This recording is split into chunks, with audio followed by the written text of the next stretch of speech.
Hey yo! Can you guys hear me? Okay, just want to check my audio. Can you guys hear the music? Can you guys hear me? How's the volume? Am I too high? Am I too low? Ooh, kind of exciting.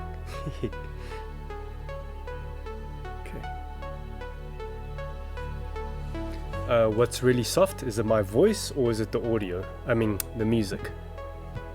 I can hear. Okay. Is the music too loud? Okay, I just turned it down.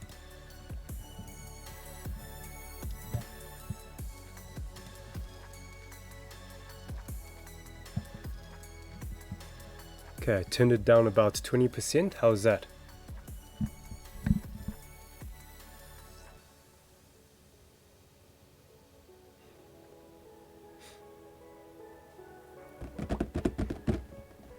Let's fucking go. Okay, so my voice is good level and my music is low enough. Eh? You guys can hear me clearly.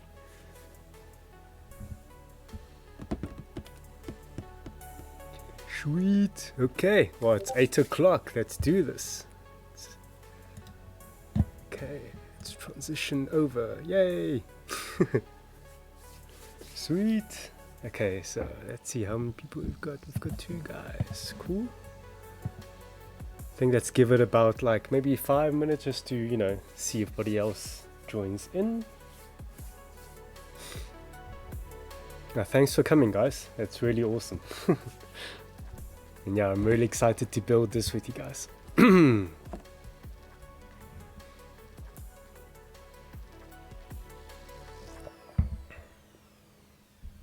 Okay, how's everybody been? Had a good day?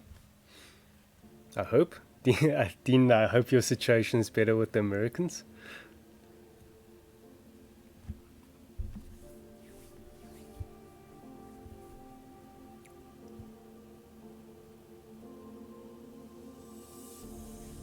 Yeah, let me just see who else is here. Oh, Kenny, hi. And Lindsay, hello. Natas, yo. Okay. Let me just check all my stuff is prepped.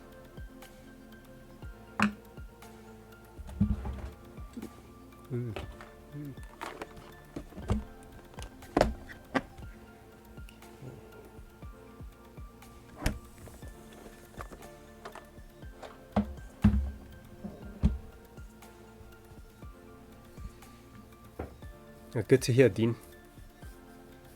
Well, tomorrow's Friday, and then it's the weekend, and hopefully, I think, have you finished your Quanta? Your RG Quanta? Hey, Villas, sup, man? Awesome, nice to see you here. Hey, Natas, Awe Masakanis, how's it going? You know, it's really weird. I'm still hearing like I'm wearing headphones, but I can hear myself. So it's like, it feels like I'm just talking to myself, and then like reading the chat is like all the different voices in my head. So it kind of makes me feel a bit crazy. Yeah. Yeah. Hey, build force assemble. Yo, Paul, how's it going? Yay. Okay, so I think we can get started. Yeah. Thank you guys for joining, hey? So, with this kit, you know, it's not a Gunpla, you know, even though we called Gunpla SA. And like with Tuesdays, with Paul's stream, he built the Melis Reiki. And now today I'm building the Ultraman suit Darklops Zero Action. So, you know, we love our Gunpla and that's our focus. But we always like to experience other Bandai kits as well, or other manufacturers' kits. So, you know, things like this it's really refreshing for me. Like, I've never built a figurine type, or they called it the Figurized Standard. That's the line. So I've never built the Figurized kits, so it's going to be very different to Gunpla. obviously the engineering or the way you build it, it's still snap fit like all the Gunpla kits or all the Bandai kits. But yeah, it's going to be really cool. And I've watched a bit of the Ultraman on Netflix, but apparently the Darklops Zero, he doesn't make an appearance in the anime. He makes an appearance in the manga. I haven't read it, but have you guys seen the Netflix show with Ultraman? I know there's 2 seasons of it, and I think they just confirmed for season 3 coming out, like I think later this year or next year or something. Oh. Let's see, plastic on Quanta is done. Just gotta do the panel lining and stickers still. Stickers. Oh, shot, Paul. Yeah, thank you. Yeah, we'll see how it goes. You know, it's got the face cam from my laptop's you know, basic webcam. I would like to pull it closer, but then like the laptop was starting to get closer to the space, and yeah. And then yeah, the overhead is pretty nice. I think it's clear for everybody to see. Okay, yeah. So, yeah, let's see what we have here. Okay, I'm just gonna put it on the side. So if anybody else joins the stream a bit late and then they don't know what I'm building, they can just show them. Yeah, keep it here. Okay, and then yeah, I've got my little pot kitty from Nutters. Thank you, yay! And the succulent is growing nicely. Okay. Oh, fresh. I haven't even opened them from the plastic yet. Okay, let's get the manual. Ooh, okay.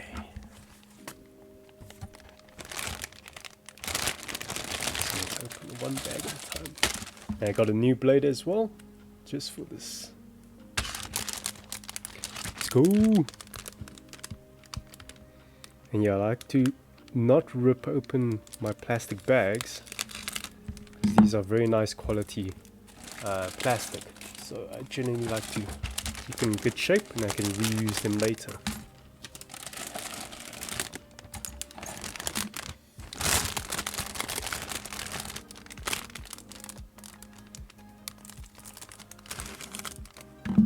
I like to use the plastic bags to hold like the manual, just to keep it in good condition.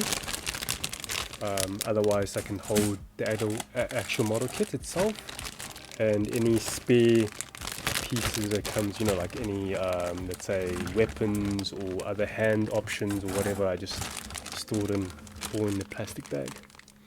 Yeah.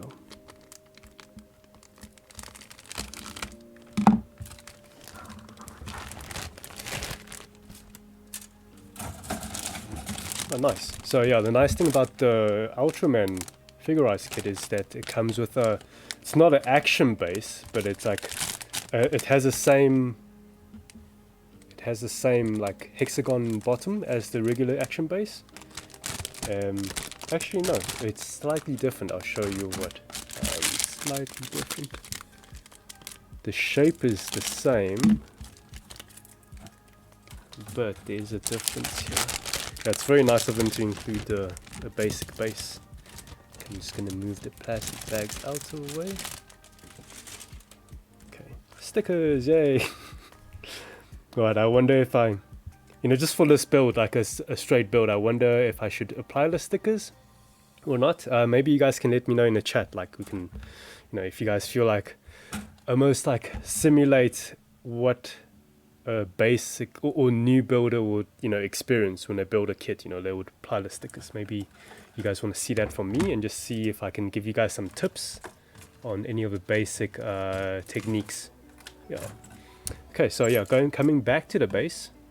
Okay, yeah, I should actually keep up with the chat as well. So with the base, normally the action base 4 or 5, they also have a hexagon shape, but this one doesn't have as many holes, I think. Let me just grab one from my RG here.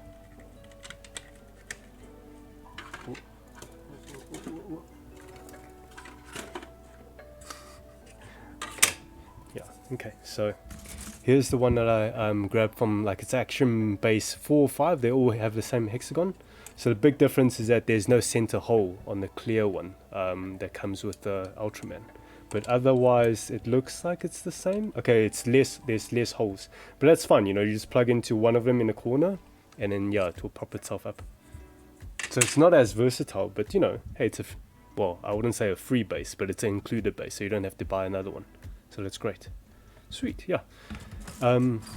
Before we start building, the good habit to have is to organize your runners.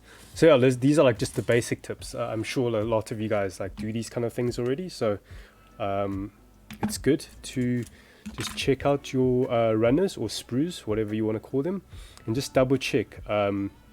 Sometimes, like, I do find there's like one or two pieces, just like through transportation, they will like accidentally snap off the runner, especially if they got like really thin gates attached to the piece. Then they'll pop off sometimes, but generally it's pretty good. So you just check through all the different runners with the manual.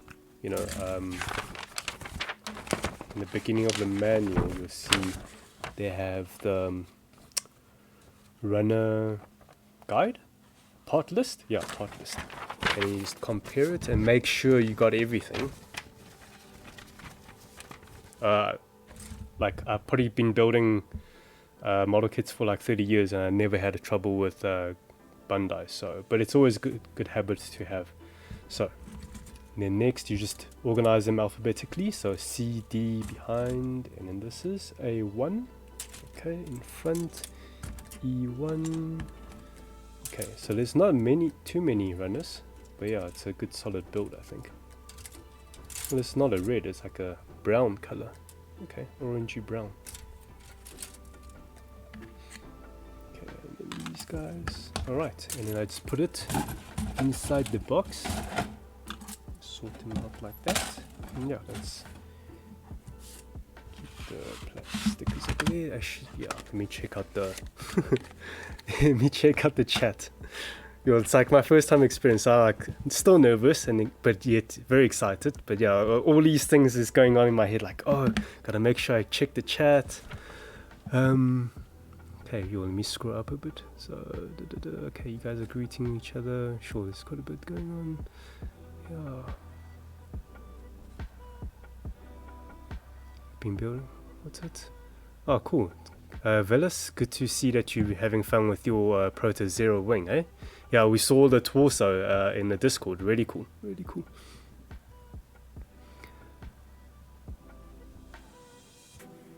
Oh, Loud Lungs, you giving some advice to Rat's ass? 91. Okay. Yeah. Yeah, like, you know, Bandai kits, they're all pretty user-friendly, but starting off with like the entry grades, the EG kits, or the high grade, the HG kits is, yeah, it's a good place to start. Not only it's like not as complex, but it's also like a very good pricing point, and it's not too many pieces. So, you know, if it's your first time building a kit, you can get through it, you know, about 2 hours, 3 hours, and take your time with it, you know, and then it's less daunting. More manageable. Hey, Luke, how's it going, man? Thank you for following. Okay. Eva says looking fresh. Thank you. Yeah, I hope she's feeling better. Yeah, with the sickness. Yes. Okay. All right. Cool. Let me continue. I'll check the chat soon. Okay, so we've organized the runners in the box in alphabetical order, then it'll be easy to manage. Then the next thing, let's go. Let me just get some of my tools out. I don't know if I'm going to be using all these tools, but just good to have them prepared. Now, these sanding sticks, like Paul said on Tuesday, like, you know, these are the ones that we wanted to try out. We got some of these with our recent shipment, and you know, usually I've been using sanding sticks or sanding sponges from other companies, but this is actually, you know, like Bandai just released them recently. You know, like it's been, come on Bandai, you know, you've been in the game for how many years? So it's good that you're starting to release some tools as well. So these are the mini sanding sticks. We bought in the big ones as well, the regular size, but I quite like the smaller ones. Just like, you know, it's easier to get into the smaller areas, I think. And they come in 3 different grits, and the mini pack comes with like 3 grits and 3 of each. So I gave 1 of each to Paul. So now there's 2 of each that I have. So they range in different grits. Use these to sand the numbox where you cut off the pieces from the runners. So the red is grit 400. The blue is 800, I think. No, blue is 600. And the white is 1000. So you work your way up. You go from a low grit to high grit. Yeah. Okay, so just put them there. And then the other tools that I'm going to be mainly using is the 2 nippers. So we've got the entry nippers from Bandai. These are like the cheap way to start. And then I've got my Tamiya sharp nippers I've been using for years. You know, it's my reliable workhorse. So you might be thinking like, why do I have 2 nippers? Is that you can prolong the life of your nippers by having like a lower tier one for like the first cuts, and you know, using your good quality ones for your second cuts. Yeah. Okay, because obviously you don't want to like cut through thicker plastic with the nice ones, and then, you know, you're deteriorating the blade much quicker. And then this, as Paul like to call it, the ocarina of saving your time. This is a part opener. So let's say you make a mistake with assembly, then you can use this to wedge between the pieces and then like pry it open. You can either use this parts opener, or like for years, both Paul and myself, we've just been using a craft knife. So craft knife, it's a bit, you got to be cautious with it, because if you're not careful, you're going to cut yourself. But with the parts opener, it's really like ergonomical, so it's like very comfortable to hold, and the blades is much thicker, so you don't have to be as afraid of actually like cutting into your parts and damaging it. So this is great. But you don't just want to like separate parts from when you make mistakes. So it's great for people who paint, because it's a good habit for painters to first build the kit, just straight assemble, and you get a feel of the kit in your hand, and you can like work out your color scheme and plan for it. And then you got to take it apart again, and this is where the part opener comes into play. You know, it makes the life much easier. And actually, I'll show you today as like a pro tip on how to assemble for disassembly later. Like you assemble for painting at a later point. So it's something called like, there's a term flying around on the internet called like fake assembly. But yeah, we will go through that. Okay, let's check the chat. Okay, sure. I hope I'm like, I don't know where I left off with the chat, so sorry if I'm like miss your messages and all that. But yeah, let's see. Yeah, organizing just helps the build process. You know, then you can find your stuff much easier. Yeah, I like to have all my tools on the right, since I'm right-handed, you know, so it's much easier to grab. And little Skinsk Zigzion. Okay, it's cool, man. Yeah, Zigzion. You know, I if you compare, if you ask me, like, do I like the Earth Federation or Xeons? Like, definitely Xeon. You know, like, I've got my, let's show you to prove, I've got my RG Sazabi that I built like a few years ago. You know, like, it was very fortunate that my friend gave it to me like as a birthday present, so thank you for that. It was it's from Jeff and Cecilia, like back in Taiwan, so really cool. And I've got my favorite Goof Custom. This is the GFF. Yeah, so it's not a model kit, it's a figurine, but yeah, I've got the model kit version of as well from Screech. He got for me from the UK recently. I built it, and it's actually the next music build video, so hopefully I can get that out soon. But anyway, let's come back to the chat. Oh no, Eva got the swine flu. Oh, sorry, Eva. Oh, shame. Take care, eh? Yeah, pray for you there. Yeah, best part about the community, best part about the hobby is sharing it with the community. Totally, you know, that's what Gunpla SA is about. Like, we bring in products is one thing, but we really focus, like our core, our heart of it, is to build the local South African community. That's really our focus, and that's why we focus so much on content creation. Whether it's YouTube YouTube videos, or even now, like starting with live streaming. So yeah, let's see. Okay, where are all the Zaku butts? Okay, I don't have any Zakus with me, but I've got some, Zakus in the boxes. Oh, Luke wants to get the sanding sticks with the beetle. I think we still have a few left. Yeah, you might need to grab them up quick. Yeah, the knife is really like, it's really scary at first, but you'll get comfortable with it. And also, one last thing, how long have I been talking now? Like 20 minutes into the stream, I haven't even started building. But one last thing about the tools is like this craft knife I have here. I recommend the brand it's called Ofa. I can't pronounce it properly. It's OLFA. It's a Japanese brand. I really recommend this type of craft or hobby knife, if you call it that, craft knife, over the standard ones. Like you can get cheaper ones, like this. The big difference comparing these, okay, ignore the blades, but like the handle is where it's at.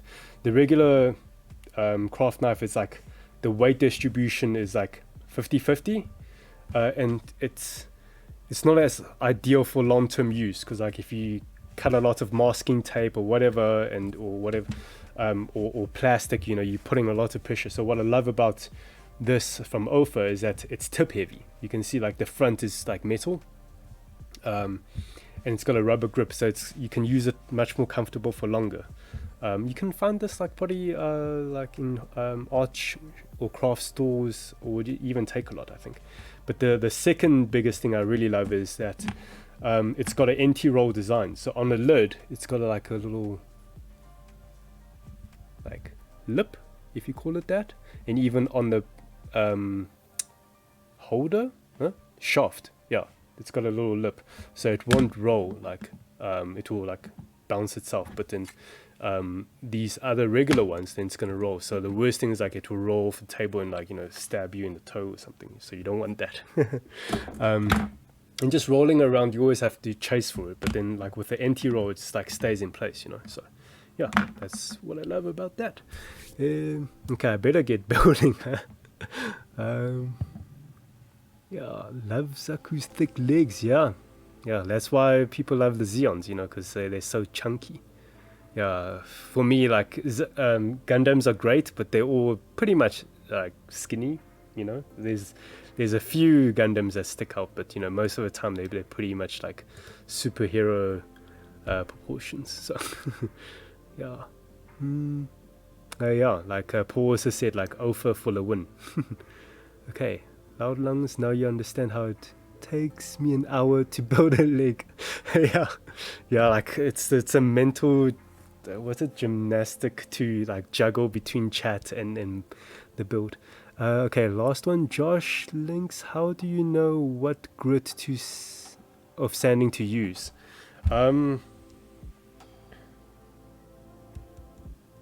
Like for paint, would you? Okay, like are you concerned about like going too low of a grit, or like maybe going even too high and unnecessary?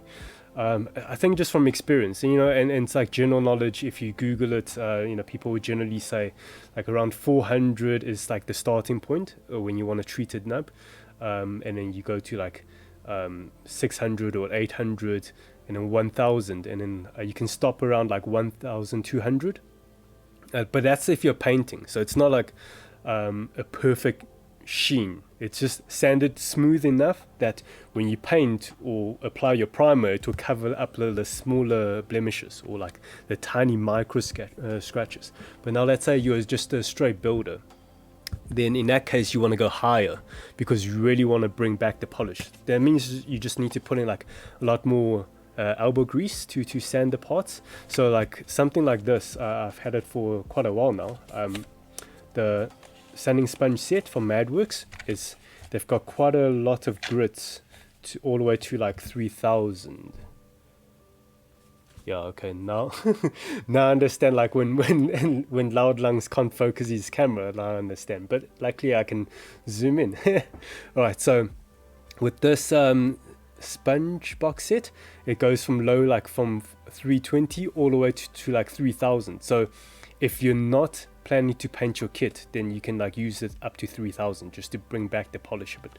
Yeah. Actually, I mean, maybe, let me just show you guys. Yeah, hopefully we can get these sometime soon for the store, through Gunpla SA. But yeah, I got this box through New Type, through my friend Leo Now Builds. Yeah, so thank you, Leo, if one day you ever see this. So there's the low grit 320, and it's great. It's got color coding, so you kind of like, you know, in your mind you remember what color is what. So like the light blue is the 3000, and you can see it's very smooth. Yeah. Okay, anyway, let's get building now. Somebody followed, but I didn't see who. Oh, thank you, Eva. thank you. Let's see. Yeah, autofocus. Cool, sweet. Okay, let's go. Let's freaking go! Finally. Okay.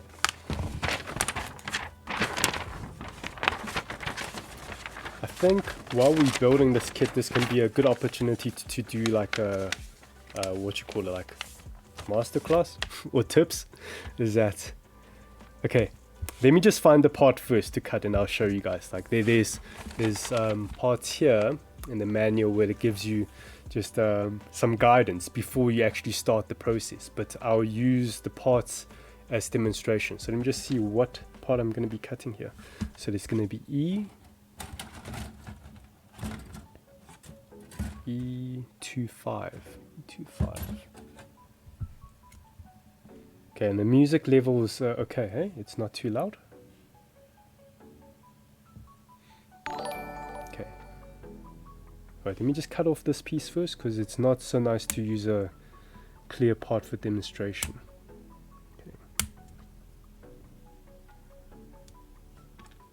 Okay, then it's D4.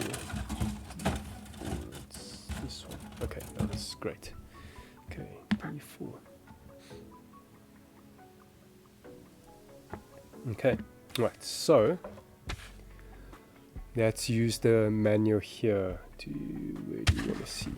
Okay, so in all Bandai's kits, they'll give you this like general, it's all pretty much the same. They'll provide this with most of the kits. So they give you some tips on guiding, like how to cut the pot.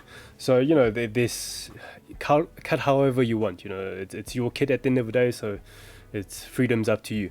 But what they recommend is they recommend cutting by the gate. So that's like right, let's see, okay, like right there.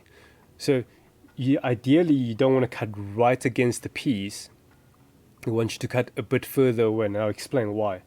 And also, generally it's not too ideal to cut too far away as well. You can, you know, but I'll tell you why it's not so ideal. So let me just cut the way they want us to. So just cut by the gate, one snip. And also be careful. Sometimes you want to know what is, okay, yay, nice for close-ups. Just be careful of like parts like this, like when it extends out like that. Know what is the part of the piece and know what is the gate or the nub. So this extension here, that's the male peg that's going to fit into the piece. So you don't want to cut like there, because then now you won't be able to attach to the piece. So you want to cut a bit further away, like there, that's the gate. You see when it starts funneling down, you'll know that's the gate. So cut by the gate. And if you're afraid of like the piece flying away, you can always like take a finger and just, you know, hold it for an emotional support. It's like, I got you, buddy, don't worry. Because there are times, like especially smaller pieces, they like to like, if you like once you do the last cut, and if it's like very heavy cut, then just goes flying. Then you have to like go on the ground and search for it. Okay, so that's how we cut it. Okay, so now with the first cut done, we come back and we take our nice more a quality nipper. So I've got the Tamiya sharp one here, and let's see here. Come back to here. Where am I from focus? Come on, there you go. Okay, so there's the little nub, and just cut it. And here's another pro tip. I mentioned this in my tutorial video before, is that this, again, you don't have to, but this is something I like to do because I don't like having nubs just flying away. So what you do, just put your fingertip over the blade here. When you make a cut, you see there's the little piece of a nub there because I used my finger to stop it. Okay, so here's the, let's move that out of the way. Okay, there you go, back in focus. So yeah, again, there's the little nub. So yeah, this is called the two cut method.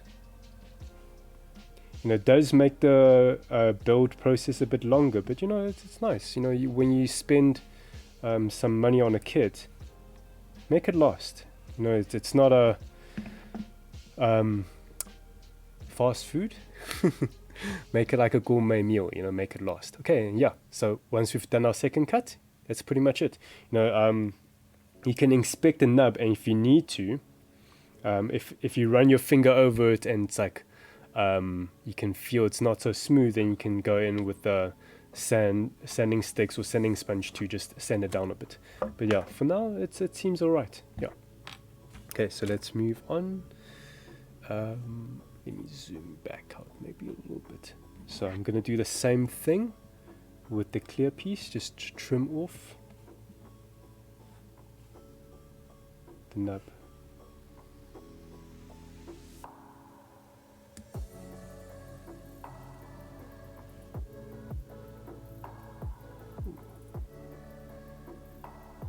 Sure, it feels weird to be building on camera. Well, I've been building for camera before, but like this is like live. So it's very different. Okay, let's continue. Now I want to demonstrate, like, you know, why I said, like, you know, try not to cut a certain way. So let's just use another piece as an example. So A22. Okay, so now let's use this as an example. So like, oh, you're thinking, oh, the two cut process is such a hassle, you know, like, I just want to go single cut. Oh, you can, no problem. But in a lot of the times, you're not going to get a nice clean cut because you have all this runner in blocking your way, you know, you can't really maneuver so well. And sometimes in a very complex shape, you don't get like as such of a smooth finish. So now if I cut that, there you go. Yeah, I can show you. So zoom in. Yeah, I need to remember what is zooming in and zooming out. I hope this will pick it up. Like, let me bring up my craft knife. Like there. Can you see it's there's a little bit of not a like nice flash cut. So that's why this two cut method is really ideal, because then you can just cut away without being too mindful about getting precise. And once you have a piece in your hand, then there's nothing blocking you. Then you can just get a much flashed cut, much easier. Okay, let me just inspect the cuts that I've done before. Yeah, you see also there, it's not such a smooth. So, you know, you can take shortcuts and you won't get as of a nice results. But again, it's your model kit. Do whatever you want. Okay, let's zoom back in a little bit. Okay, after this piece, let me just check the chat a little bit. Okay, so now the third thing I want to demonstrate is like, oh, you know, why don't I just cut like super far away, and I don't have to be mindful of where the gate is, you know, like, oh, I just want to cut here, you know, boom. I don't know if you can hear it, but it's a very harsh sound. Lots of the times you'll see like recent YouTubers, you know, when they do ASMR videos, this is great because cutting the thick part, you get a really nice sound. But why that's not ideal is that having a long extended piece of a runner is that, let's say you have a lot, you cut off a lot of pieces or whatever, or you're handling this piece and you like bump over it. Whoops. Oh, I just pushed it over and I damaged, like, it could, if you like, you know, bend it accidentally, run into something and gouges, there's a chance of it actually gouging into your piece, and you actually end up doing more damage. Like, again, if you're just a straight builder, it's not a nice thing to see. But now if you're a painter, now you have to like work double hard to like get a filler or primer just to fill up the damage that you've done. Yeah, you know, it's nice, you get to see like a lot of like satisfying forbidden sprinkles compared to the smaller ones. But yeah, I just feel, for me personally, I prefer just cutting right by the gate, because I'll show you, if you cut right by the gate, there's less chance of you like bending it. A6. Okay, so I'm gonna do the two cut method. So cut it. Okay, make sure I'm in the center.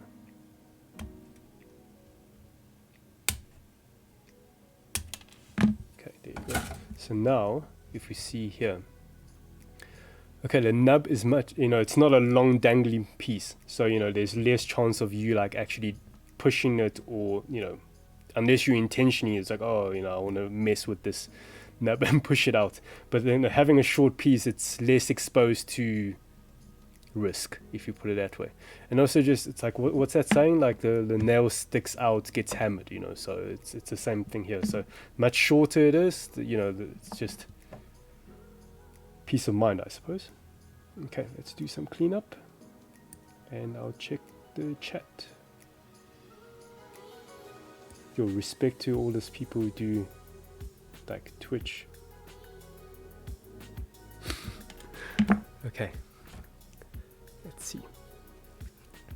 Yeah, I'm not gonna, sorry guys, I'm not gonna scroll up, so I don't know how much I'm losing, but let's see here. Ratass91, is it okay to use the back of a hobby knife to smooth the stumps? Yeah, totally. You can.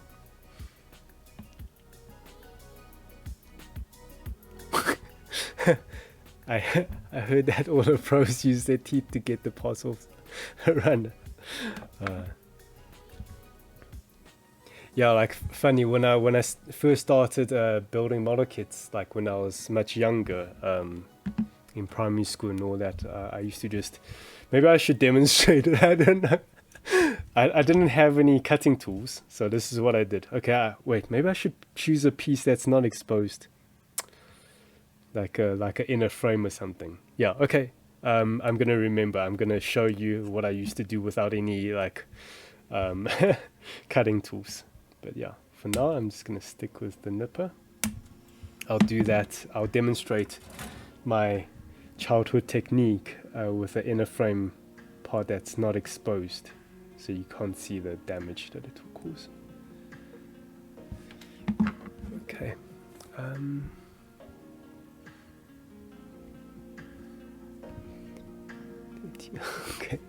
Okay. Don't do a GIF. YOLO, right? YOLO. Okay, let's do a bit of assembling.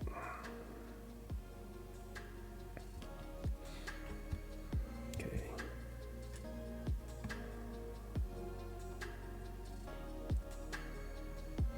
Oh yeah, I need to look at the camera as well. Okay, let's go there.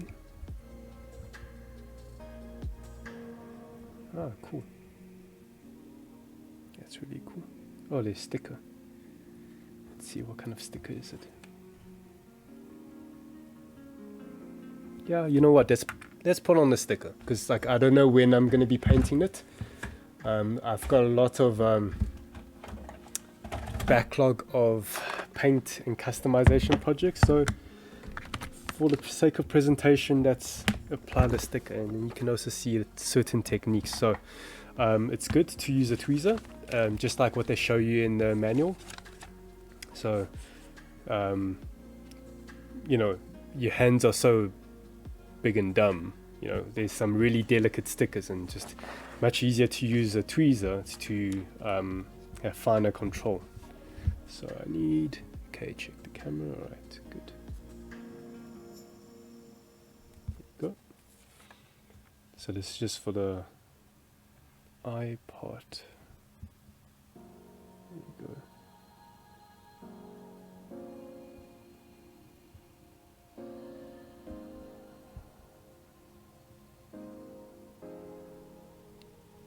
Okay, alright.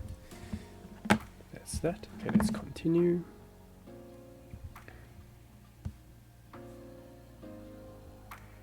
Sure, Loud, you make this look very easy.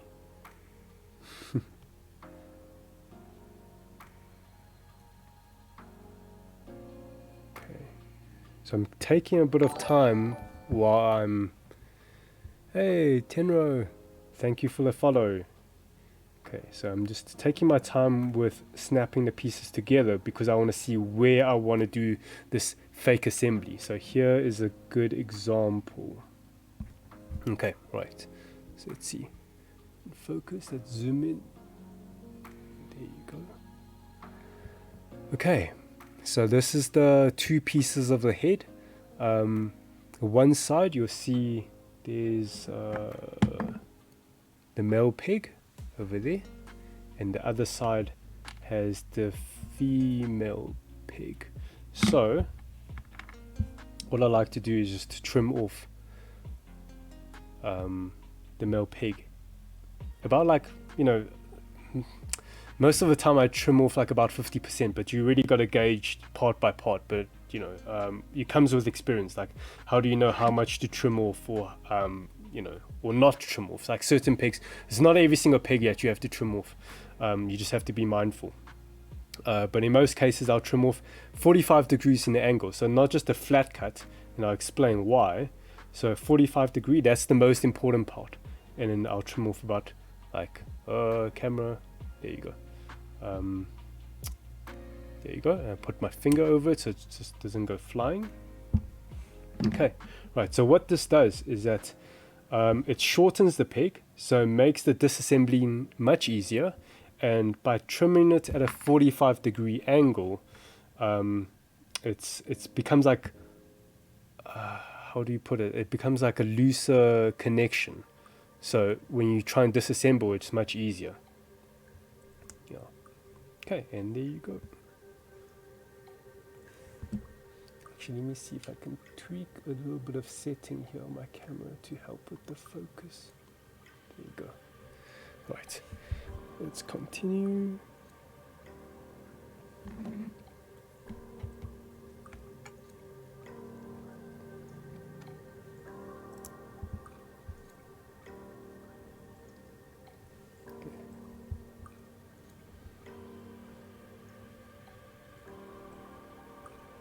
Okay, that's like its horns. Yeah, this design's really cool. Like, I grew up watching a bit of Ultraman, the old school ones. Ultraman's like the Japanese superhero where, like, Ultraman fights aliens and stuff, and it's... Okay, let me just get this stick apart. Where Ultraman, like, they basically the TV show's all done, like, it's not CG, it's like guys wearing costumes fighting in a like miniature modeled city, and Ultraman's huge, like, you know, it's like probably 40 meters tall, like taller than buildings. But then now the new Ultraman that came out on Netflix, these Ultramans are like suits. Oh, well, that's why in the name is called like Ultraman suits, because it's pretty much like Iron Man suit, you know. It's like human size, so it's not like giant Ultramans fighting giant monsters anymore. Now they're all kind of like human size. Yeah. So I find this one much cooler than the older Ultramans because it's more mechanical. Yeah. What piece am I looking for? A125. Okay, there's also something that came up in the manual that I want to highlight as well. Let me just cut. Oh, yeah. I need to remember to stay in the center of the camera.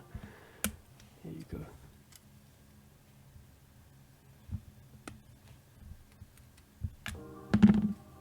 Okay, and E2. Is this E2? No. Where's E2? E2. Okay, that's the visor.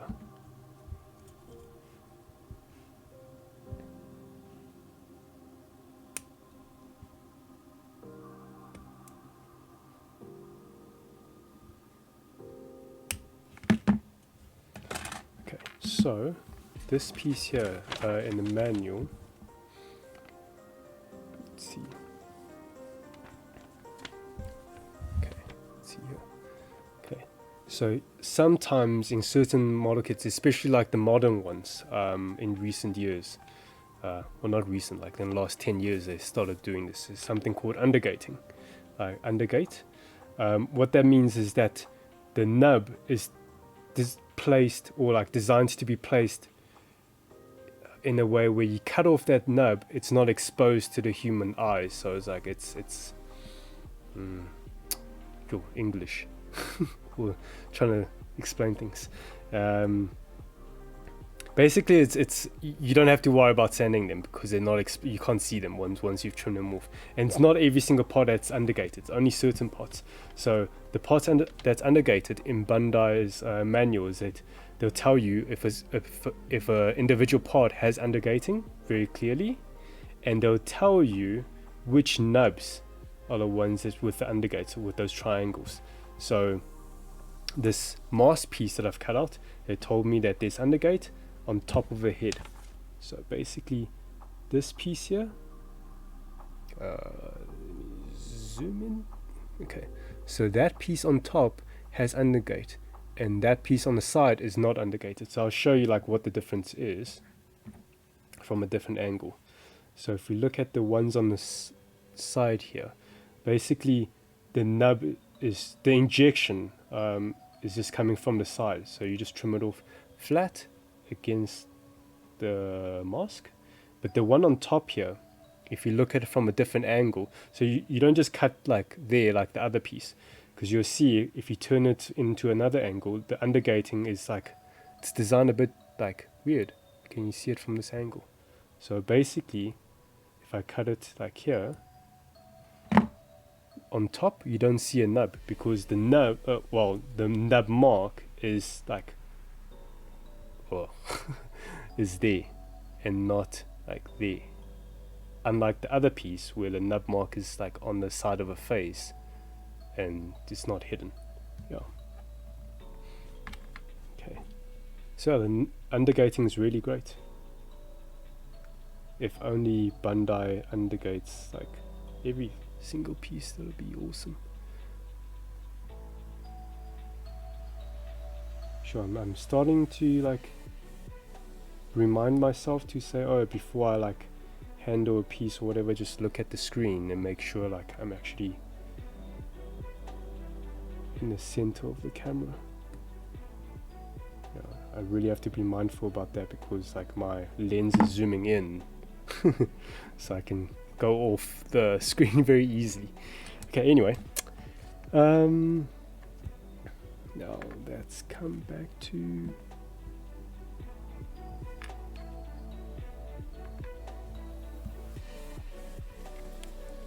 there was a sticker that I previously peeled. It's for his forehead. Oh wait, oh, I attached the piece first.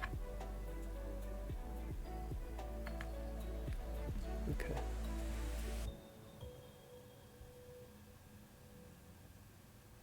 Aha, I think this is another piece I need to, yeah. Okay.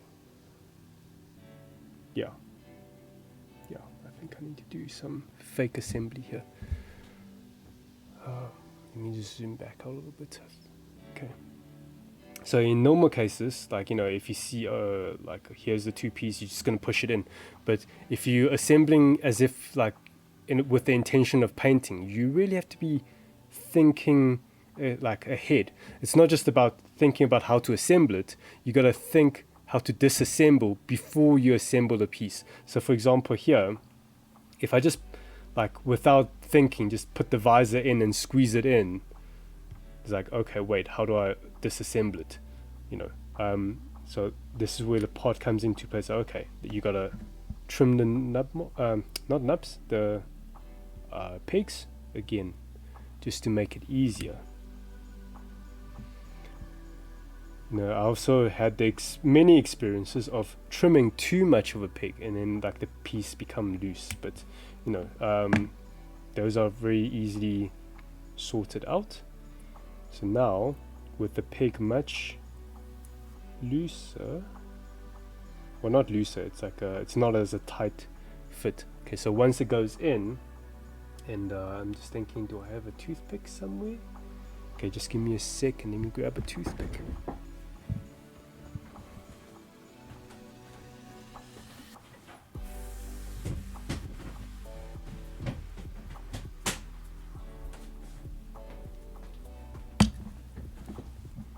Sure. Ooh, you're 50 minutes in already. Damn, I only built ahead. Okay, so now, good thing like I inspected, oh, I'm off camera. So good thing I inspected the piece before I put it together. So what I can see is like in the center of the eye, there's the little hole. So that's where I can push it out. And you can see like how easily I pushed it out because I trimmed the pegs.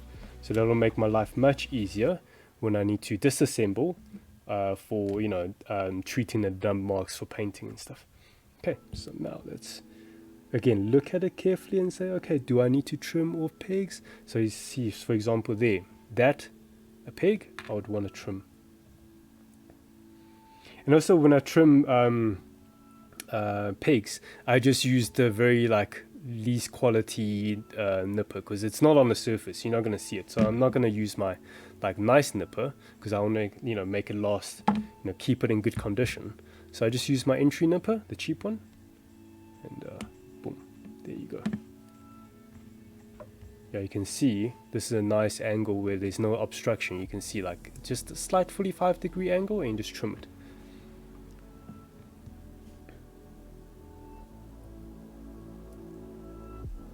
Okay. Oh, this is also a good example to be aware about how you connect your pieces. Like there's certain orders a lot of the times.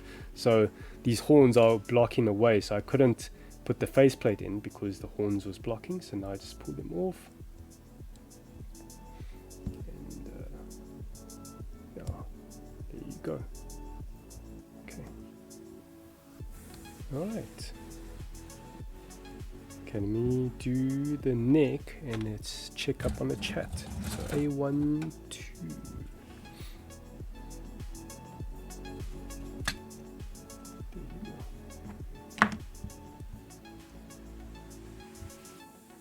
Ah, okay. I think this is a great example to show another tip on the order I like to cut the gate off the piece. So you see here on this neck piece, there's different thicknesses of the gate being injected into this piece.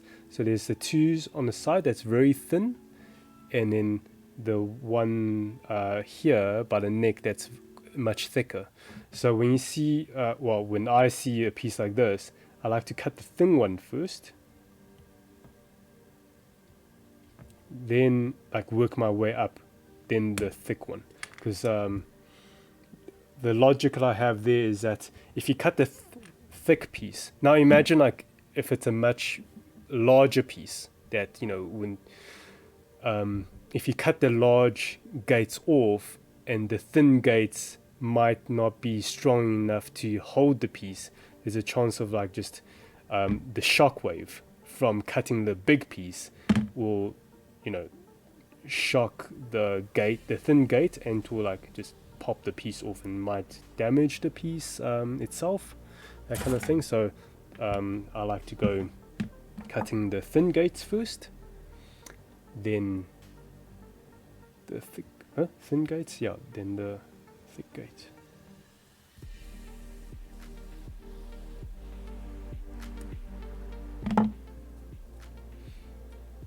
might be a lot of things to think about, but you know, as you build, these things will become second nature. It's like, you know, driving a car. You don't need to think about, oh, pushing in the clutch and shifting to gear 2 kind of thing, you know. It becomes like natural instinct. Yeah. Similar thing with model kits. The more you build, then you become more in tune with it, especially with like each company has like their different way of doing something, and Bandai is like, you know, once you build a few Bandai kits, then you become more in tune with how they do their stuff. Okay, so that wasn't a neck piece, that's like the neck protector. That's really cool. Sure, it looks so detailed. Alright, cool. Let's check the chat. Ratas, is there a Gunpla Discord by any chance? Well, we do, but our Discord is exclusive to our customers. I don't know where you're based, Ratas. Are you in South Africa or like elsewhere in the world? We do cater our Discord for international not users, people as well. You can basically join by our Patreon. You can support us there and you join our Discord. Okay. Jocelyn's, I found this out the hard way. What did you find out? Sorry, it's hard, eh? It's hard to like know what the context is of certain chat. Loud lungs, you're clean, my dude, professional already. I hope so. I hope so. But speaking about Discord, Ratas, there's Loud Lungs', he's also a Twitch streamer. Well, he's the professional Twitch streamer in South Africa. You know, speaking of which, yeah, thank you so much for helping me like set up. Yeah, so you can like, you know, just speak to Loud Lungs. He's got a Discord as well. You can join his Discord server if you want to, and his Discord server is like open to anybody.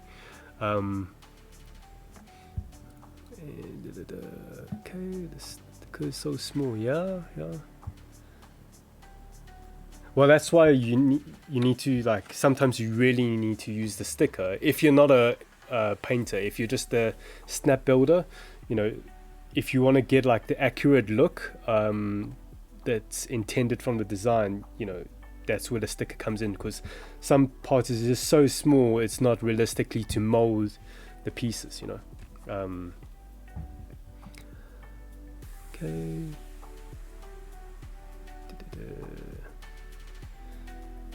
Stickers, Joe. Ruffaroo, Jeff making me join Twitch now too. But are you just joining Twitch for chatting, or are you actually gonna do Twitch streams as well? Yeah, if you do, we'd love to see. Yeah. Okay, Ratas, you're from Pretoria. Okay, great. Yeah, so you can just buy any product from our site, gunplaysa.com. Very easy to remember.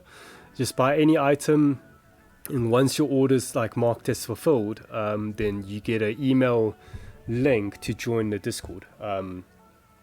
So I actually had somebody email me this today. It's like, oh, they have like a huge collection already, like that they bought from overseas, so they're not intending on buying any product anytime soon, but they're still really interested on joining the Discord.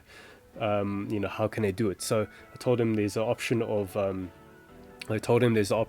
you can buy like a 50 Rand gift card, and because the gift card is digital, it will be marked as fulfilled instantly. So that means you'll get the email with the invite link instantly. Because if you buy like a physical product, you know, and needs to be shipped to you, or you need to pick it up, like when it gets packed, that's when it gets marked as fulfilled, when we hand it over to the courier.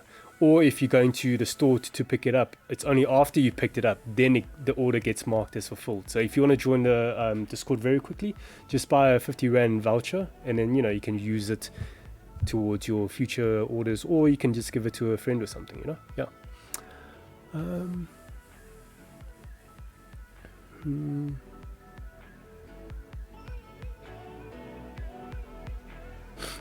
Oh, come on, Rafu. We would love to see you stream. Okay, right, let's continue. And yeah, and how are you guys doing? Like, are you guys building anything at the moment? Like, I know, Villas, you're building the MG, the Proto Wing Gundam. But yeah, what about everybody else? Paul, I know you're building the Reiki. And what's it? Loud Lungs, you're building. Sure, let me jog in my mind. It's the RG Zagok. Yeah, that kit is so super cool. It's like a crab. Right, yeah, but who else is building? Love to hear. Well, not love to hear. Love to see you in the chat. Okay, D.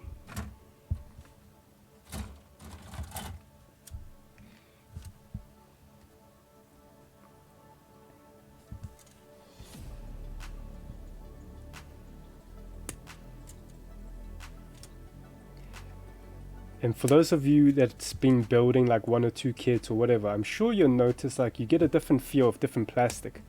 Not all plastics have the same formulation. So when you make a cut, like for example, like a lot of the times like inner frames, like the joints parts or whatever, they use a softer plastic finish. It's so when you make a cut, it's like more mushier. It's almost like you're pushing the parts, and then the armor pieces in general, or the outer pieces, have a snappier cut, and then yeah. So it's not by mistake, it's by design. Yeah. And then the part to be most cautious about cutting is clear parts, because clear parts is very crispy, let's put it that way, because the formulation is totally different. So a lot of the times there's pro builders out there that recommend, like, even with the second cut, you don't cut, like, even with the good nipper, you don't go right flushed against the piece to make that like close cut. You make it, you aim for a close cut, but then you pull away slightly, just like by almost like not even a millimeter. You cut it away and you take a craft knife and you trim it away, because the thing with the clear pieces is because they're so crispy, if that's the right word to describe it, it's more prone to stress mark when you use a nipper, and that's why they say they recommend just pulling away and just taking a cut and just like shaving it away with a craft knife rather than just forcing it. But for me, most of the time I just I don't it's not too much of a visible deal for me to worry about. Like all these years I didn't have to stress too much about the stress marks on clear parts. Stress. Okay, did I cut the right piece? What did I just cut out? Did I just cut out a piece I didn't need? Yeah, sure, like multitasking, eh? Loud Lungs, I don't know how you do this. So if you make a mistake of cutting out a piece where like you just, totally, I was just like body through the motion, I wasn't even thinking. So this is needed much later, so I'm just going to put it inside the box, but I'll remember about it. Okay. Ish. X dom. Okay, D7.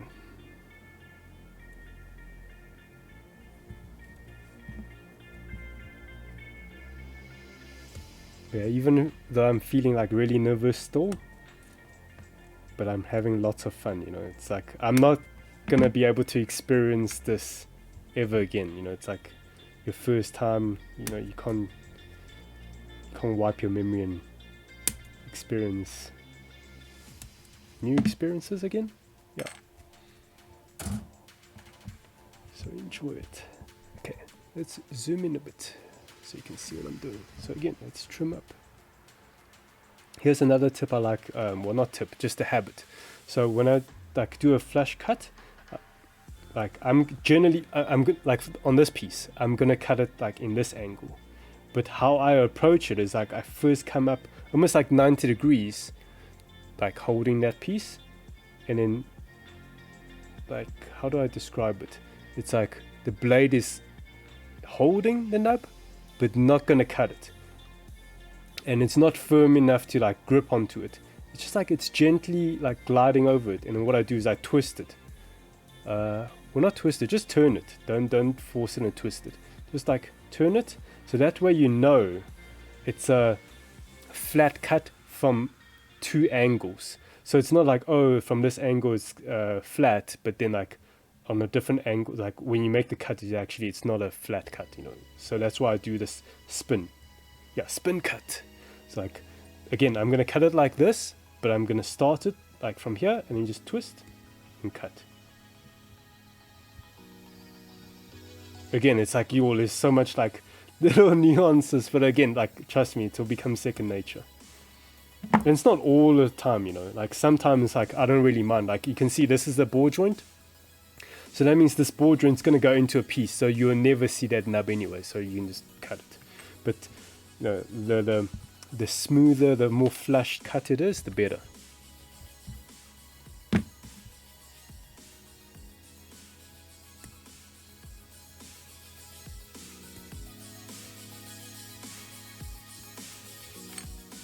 You can see like the spin cut is very quick. Okay, remember I told you about like some certain parts, be careful not to cut. You see like there, that's also a male peg. So if you like take your time and look at the manual. In most cases, well actually in all the cases that I've seen with like pegs not to cut, in the manual they'll tell you, okay, please, they'll point you to that part. So if you spin it in the right orientation like this way, it's referring to that male peg that I was talking about exactly. So like over there, don't cut too much of it because you're going to need that male peg to attach to, you know, the female piece. Okay, so again, these are internal frames, so most of the time they'll be covered, but it's just second nature. I do the spin cut anyway. I don't even know what it's called. Like I just came up with that name now, so I don't know if anybody else does that cut. Like Paul, I don't know. Do you? I think Paul, you mentioned on your stream you also like do this kind of thing, right? I remember, like I think you did. I don't know if you're still there, but anyway, you can check it after the when I upload the VOD to our YouTube. You know, you can not correct. You can see if we're aligned on this technique. I think we are. Anyway, okay, let's attach this piece and let's check the chat. Okay, am I on camera? Yes, I am. Okay. Oh. Ooh. Oh, okay. See, something I'm not like checking out the. You know, I was telling you, oh, you know, be mindful about the manual and go slowly, and I also just made a boo-boo. So I was trimming off the gates, but it was telling me, oh, there's undergates, which like when I was cutting from the side. So obviously, because there's undergate, I didn't finish off properly. There you go. Yeah, sure, it's a different beast trying to build on, you know, live on stream. It almost feels like my snap building skills. It's not like you need lots of skills for snap building, but it just feels like my snap building skills is like cutting half or something. Like my attention's cut.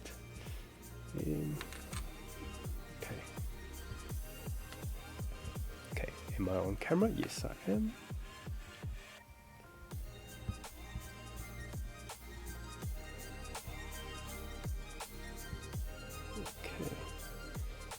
And I think I've just been talking about all these, you know, building techniques. I actually want to just check in with you guys as well. Okay, let's check the chat.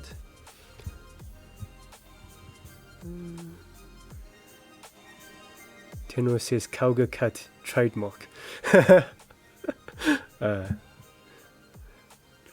Hey, Xorius here. Hey, how's it going, dude? Sure. It's like 3 o'clock in Taiwan at the moment. Thank you for staying up for this. Taiwan #1, bro. Yeah, just in case you guys don't know, I'm also Taiwanese South African here. Yeah, I haven't been back to Taiwan for like since like the last time I went back was 2018. So a long time ago.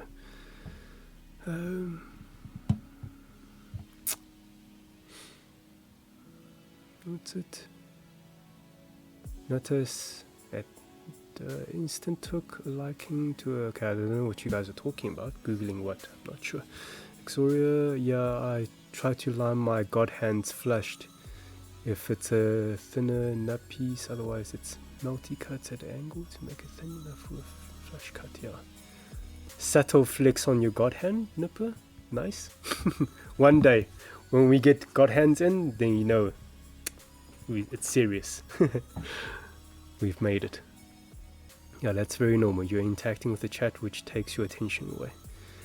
Yeah, I'm sure, like, you know, it's just like riding a bicycle, like, or learning how to drive. Like, this will become second nature. Like, I'll know in my head to, like, you know, every 5 minutes or something, check the chat. Okay. Right. So, bro, I can't wait until you introduce God Hands to Cypher Patrons. Yeah, for sure, man, for sure. But you know, God Hands is a luxury item. Like, I've been building all these years. I've never used the God Hand. I can see how well they cut, and it's like, yeah, you know, it's very nice, but you don't need it. You don't need it. It's a nice to have item. So it's not like, oh, your building skills is going to be hampered. What it does provide you is just like, you know, provide you saving time. I think all these tools is like, somebody was saying, oh, you know, you can pretty much build a model kit with just a craft knife. You don't even need nippers. You can just like slice into it and all that. But obviously with better tools, it's going to save you time, and you know, time is also saving you money, I suppose. Or actually, if you think about it, saving time actually gonna cost you more time, because you're gonna get through a kit much quicker, and you're gonna have to buy another. Each kit's gonna last you not as long if you using like one tool. Like if you're building a whole kit, like removing the parts with like cutting into the gates with a craft knife, that kit will last you a long time, you know. Whereas, like, you know, using a better tools, your kit's like not gonna last, like, you know, like for example, Vidus, you built two HG kits, like, you know, your first 2 HGs, well, your first Gunpla 2 HGs, and you finished them what, in a day?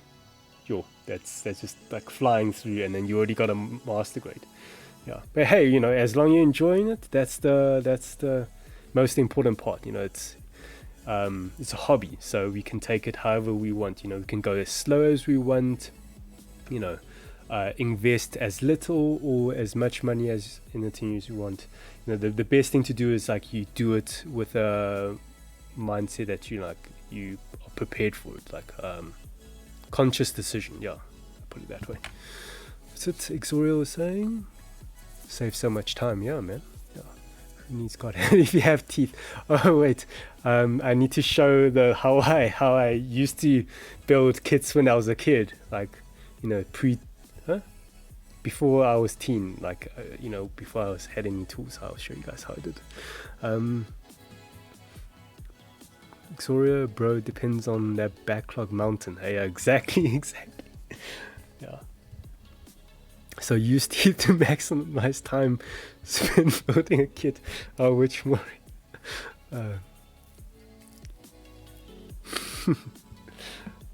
Funny.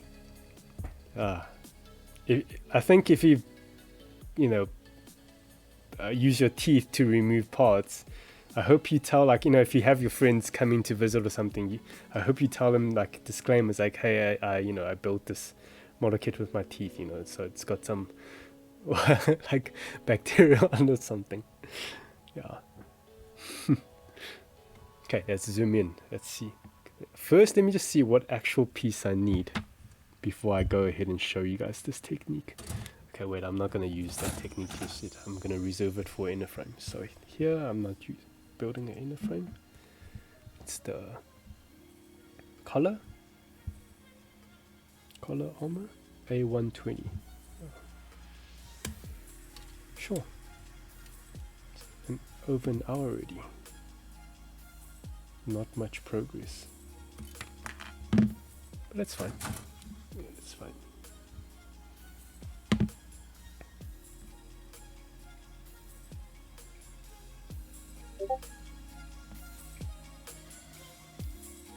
Yeah, the important thing is not about the progress you make, it's about the journey, you know, just enjoying the build process.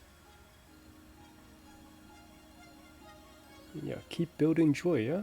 That's our tagline. Alright, so let's see how we assemble here. So there. Okay. Let's see, how does this part fit? Like that. I'm also just expecting, is there a way for me to trim parts?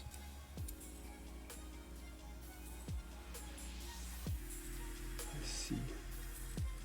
Just lining up there.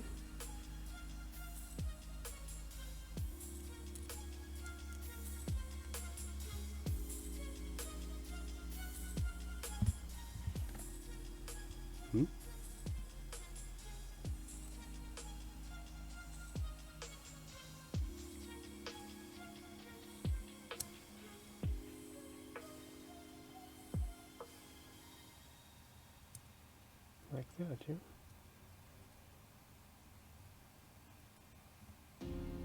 Okay, yeah, there you go. Cool.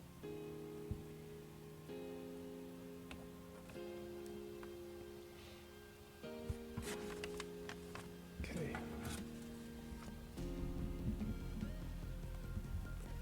I think now I'm gonna go back to my usual way of building and snip off a few parts at a time.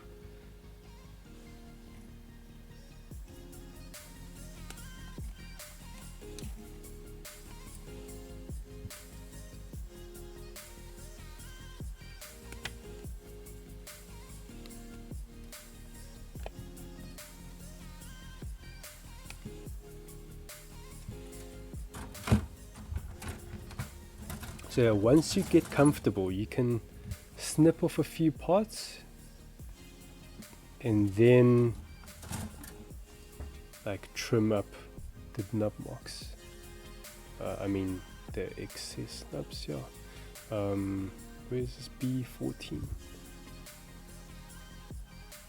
Okay, camera? Yes, camera check.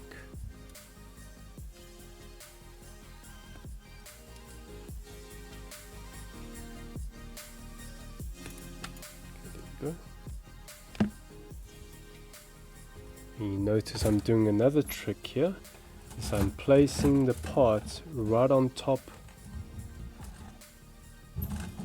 of the piece on the manual. E11. That's this one. There we go. Sure, I've never seen like a milky. I think this is my first time seeing the milky clear piece. It's really nice. Yeah, so you can hear like clear pieces, they have a snappier sound to them. It's because they're much crispier. Not like Krispy Kreme, which is not crispy at all. Krispy Kreme lied to me. Not crispy, they're like doughy. And then, before I trim off the gates, again just check. So these two pieces, they have undergates. It points to you. So that means, like, don't cut from, well, if you can cut from the side, that just means you need to be mindful of, like, flipping it over and cutting it again. So, I'll just flip over and, like, yeah, cut it flashed.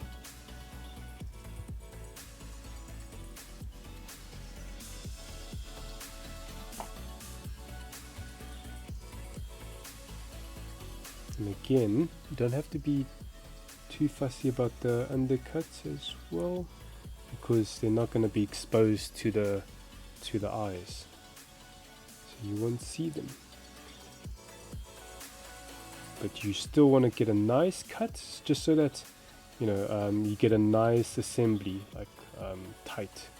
Because if you don't have a nice finish, chances are the nub that's still like sticking out might, how do you put it, like you're not gonna get a nice closed assembly.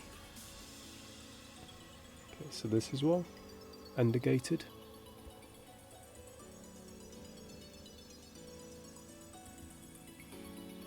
And let me zoom in. So there are times where you cut the undergate, and I wonder if it's going to pick up. There's a slight, can you see it slightly sticks out over there? So just come from the side and trim it off. There you go. Yeah, because you keep that in mind. You see the gate over there, it's already sticking out slightly. This brown color on my finger is not really great, but yeah, hopefully you guys can see. So just be mindful. If there's pieces sticking out, just trim it. Yeah.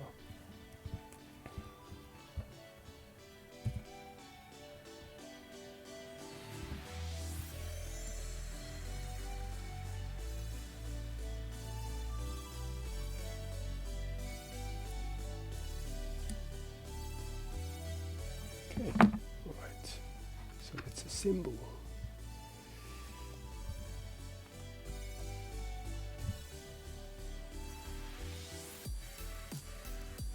Oh, so before I assemble, again, let's inspect the piece, how it's designed and how it's coming together.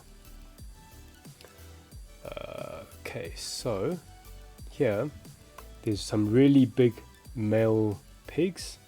So like here I can see, do I feel I need to give it a trim?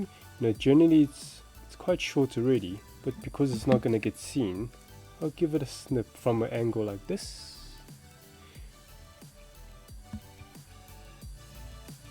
Do that fake assembly.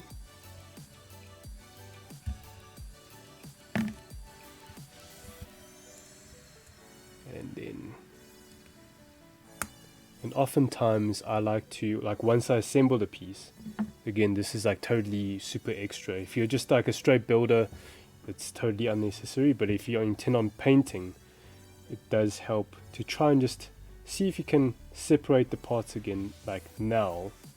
So it's almost like you assemble and quickly disassemble, just to see. So this piece, oh, I broke it. Oh, shit. No worries, no worries. There you go. Okay, so I just needed a bit of an extra push there. So yeah, there you go. I've snapped a piece, but that's okay. I've got plastic cement for that. Oh,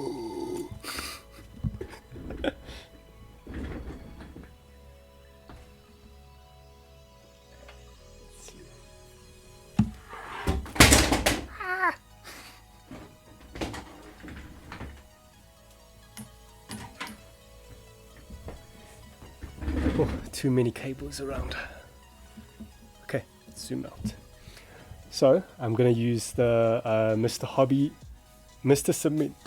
So before I've always used a Tamiya thin cement, but recently, like I think last year, I started using this Mr.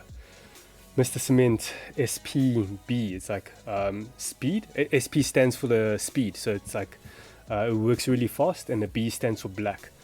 Yeah, so generally like the plastic cement, they're generally clear. This one's black, and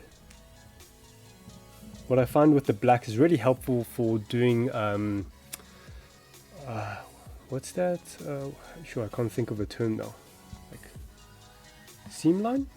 Yes, seam line. Where because it's black, when you remove the seam line, you're going to sand it away, right? So having the black, you can see where it is exactly.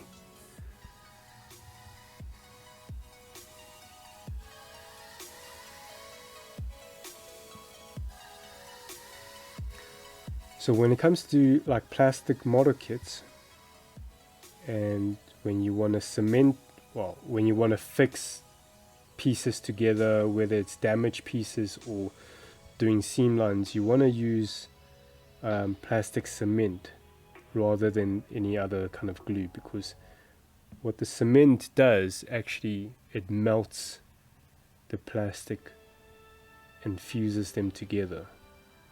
That's how it creates the bond. So you don't want to be using super glue, because it's just like super glue is not really creating a bond, or seamless bond, if you put it that way.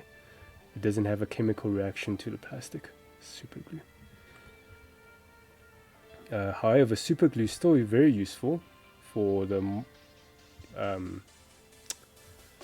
plastic model kits, especially like posable ones, because you use the super glue for tightening joints.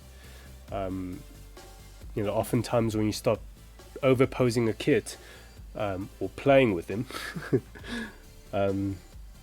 the friction between the plastic, they will get looser over time, you know, from like wear and tear kind of thing. It's like almost like sanding against each other. So what the super glue does is that you apply it to like a ball joint or something. Like for example, here you just apply it to the ball joint, and it will actually add a layer of thickness. And then when you put the parts back, it will make it feel stiffer. So you do this when the pieces starts to feel a bit loose when you fiddling with them. Okay, right. I'm not going to assemble this chest piece right now, because, you know, I want to give it some time to let the cement do its thing. But I think I can assemble this clear piece. Can I? Yeah, I think I can do it. Yeah, let's do this in the meantime. There we go. Yeah, I'll just set it aside. Oh, another thing while I really love this cement is the something that you guys can't experience is what I really love is the smell. It's got a kind of a sesame smell to it. Yeah, it's like, please, okay, please don't like intentionally sniff the sniff the cement. But like, if you experienced a few different brands of cements, like this one, I really love the smell. Yeah. It's like a sesame dessert kind of thing.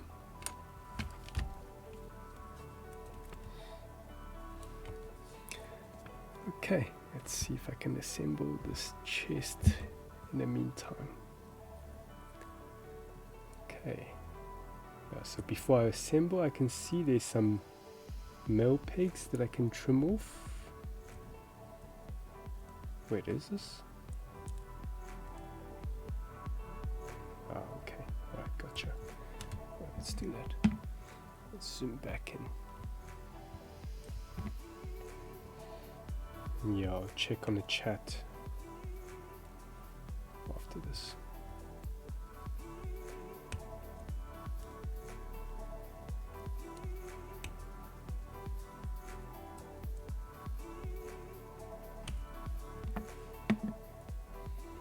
Okay, yeah, so those 4 pegs I've trimmed. What about the bottom there? At the bottom. I'll sort that out later.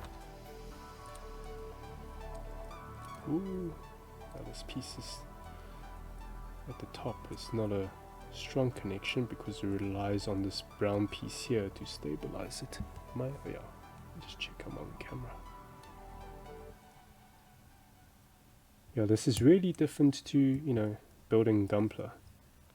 Techniques is the same, but the fundamental design is, you know, it's very different. Very nice. Okay, let's check the chat. Does SA have Mr. Hobby color, etc.? No, yeah. So I think end of 2020, as the distributor brings in Mr. Hobby and Mr. Color line of products. So I got this Mr. Cement from, and a lot of Mr. Color paints as well from Supernova, like 2 years ago. And yeah, they like awesome friends of mine, and they've been helping us out as well. So really awesome. Dr. Ninjastine, I nominate Kelga for Plummo Bob Ross. Okay. Right. Did I say something like that's like, oh, you know, just chill, you know, happy little trees.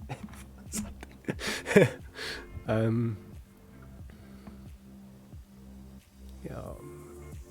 Paul says, hey, sorry. Yeah, okay, yeah. Talking about the Mustabi stuff.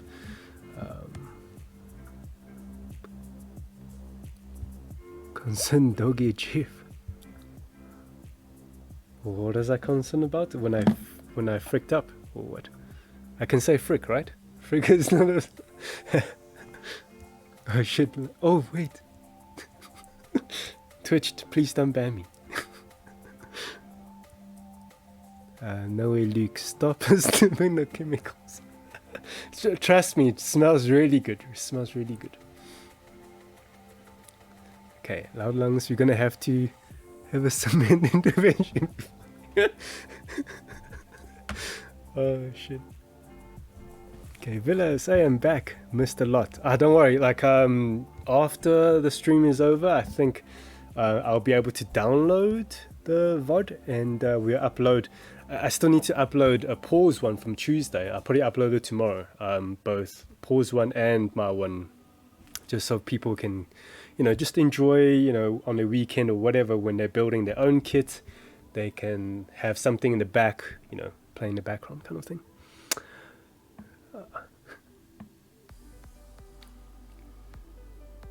Okay, we can swear. That's nice. So it's the chat can't swear, is it?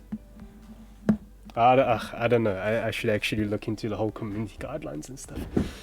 But yeah, I would like to try my best to be family friendly, you know, since I'm trying to, like, you know, push the whole hobby for, you know, it's Gunpla for everybody, you know, no matter what do people say, like, doesn't matter about your age, gender, you know, skin color, Gunpla for everybody. Okay, let's move on. I just want to check, is this piece strong enough? Yeah, let's do it. Let's do it live. Okay, so there's that little nub I want to trim. Bam.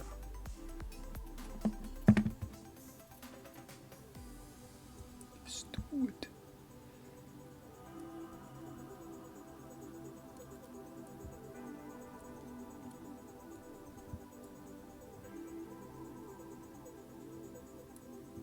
Yeah, cool. Sure, that's some pics. Okay, what's next? What is this? I think that's the hip. Okay, let's zoom back up.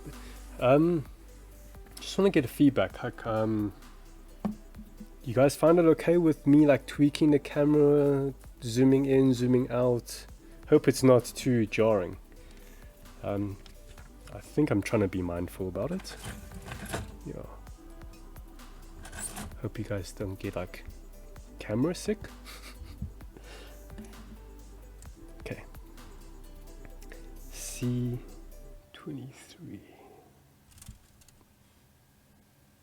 Yeah, okay. I think this is a good example to show you guys what I did before as a kid, before nippers and stuff. So I just used to like wiggle. Yeah, I don't recommend it because you're not gonna get a nice finish. There's gonna be nub marks, stress marks. But like I said, I did it to this piece because it's part of the inner frame, so it's not as exposed. Yeah, I think that's enough. I just did it to one. That's enough to demonstrate. Okay, so back to the normal habit.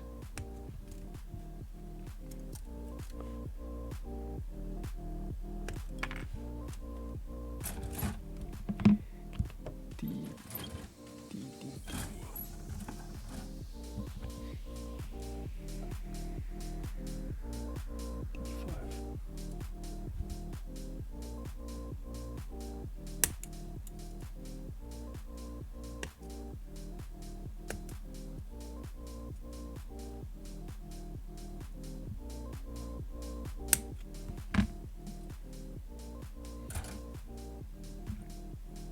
And last night, thanks for the guys who popped in to my test stream. I wasn't expecting it. It was like close to 12 o'clock, I think. I wasn't expecting anybody to pop in. It was Loud Lungs. I was doing like a Discord call with him. We're sharing screen just to, because he's much more familiar with Twitch, so he was helping me with some settings and stuff, and then just to test it, like we did we went live to test, and then there was echo and all that. But yeah, thanks for the people that just hopped in. I wasn't expecting it.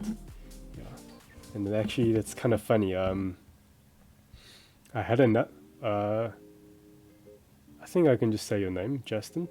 It's not. I'm not giving people away your address or anything. I think that's fine. You're safe. But it's funny. Like I have two Justin helping me with video related stuff now. So like 2 years ago when the whole pandemic started, I'm sure you guys heard of a name called Studio G. That Justin in the Philippines. He was the reason I got into making build videos, or Gunpla related build videos for YouTube. And yeah, he guided me a lot in terms of YouTube and content creation and stuff. So now we've got another Justin helping me out with Twitch. So thank you. Justins are awesome.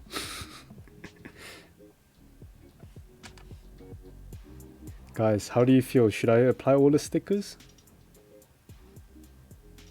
Or just go nah?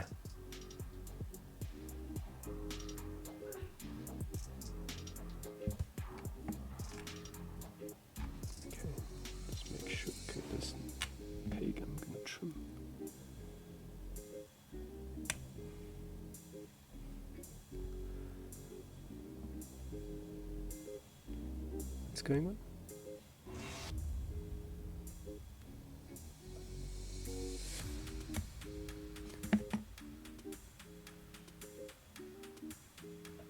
Yay, thanks Jeff. Paul says. Thanks for what? And Villa says arms are coming along. Oh, awesome. Please post work in progress photos. We'd love to see. Yeah, and keep those TikToks coming. Those are so cool. Yeah, the next time we do a podcast between me and Paul, we're gonna comment about everybody's photos that they're dropping work in progress. So just make sure you drop photos in there so we can talk about your builds. Yay! And also the stories behind the builds,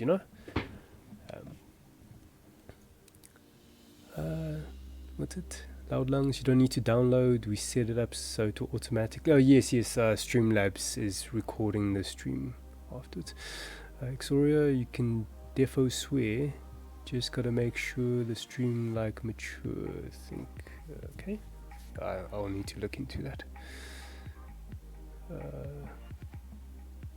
Paul says what? My stream was eaten by the Twitchosaurus. What does that mean? What's Twitchosaurus like? You mean like you didn't do the settings, so it didn't publish your video? But yeah, like I think you sent me your StreamYard export, whatever it's called, recording afterwards. So yeah, I'll upload that for you. Monkaz Jeff? What does Monkaz means? I never get it. It's like this Twitch speak. I feel like I'm too boomer. I always hear like Screech say Monkaz. Okay. Yeah, it's no secret. You're good. Okay, I don't know what you're talking about. Studio Jesus? Oh, Studio Jesus. I'm gonna tell that to Justin when I can get him on a call one day again. Yeah, he's so busy back in Malaysia and setting things up again. It'll be good to have another call with him. Cool. Anyway, let's continue.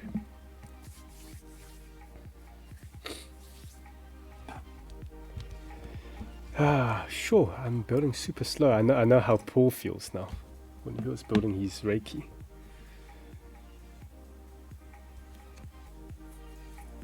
You know what? Let's do it. Let's put on stickers. I started with the eyes. Let's stay committed here. Doesn't matter. Let's do it. Even though one day I'm gonna paint this, I'm gonna be stripping the stickers away. But it's fine. Let's go for it.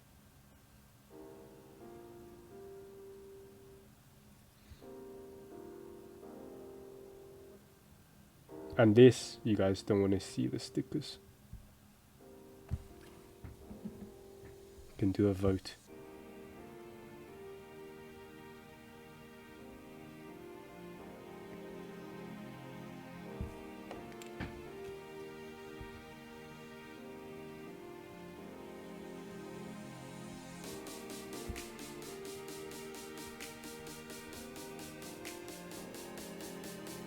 That's so weird.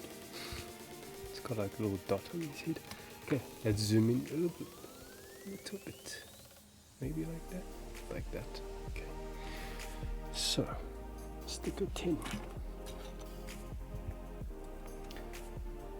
Kind of thankful that they've moved away from using Japanese symbols for using stickers. I don't know how you guys feel. Have you guys experienced that, where they used to like mark the stickers with Japanese symbols and you go like, oh man, now it's like you have to search for it.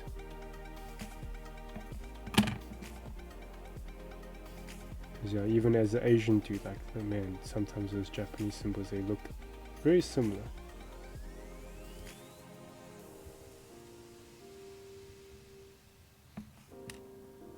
I wonder when they stopped and now they just use numbers.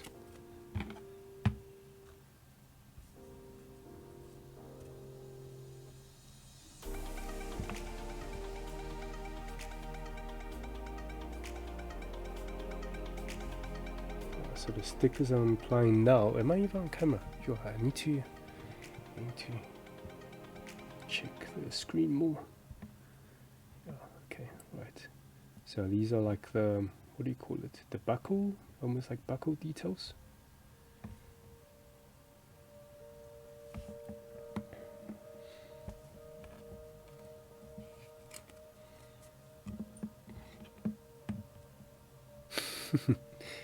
Justin says, you can tell him there's another Justin in say who worships him next time you chat.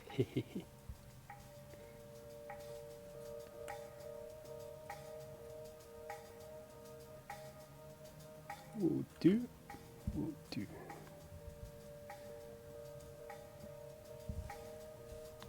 Okay, frame.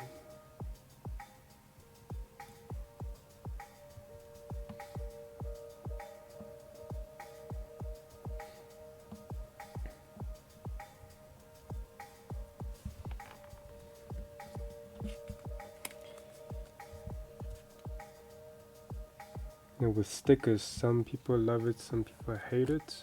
I don't hate stickers.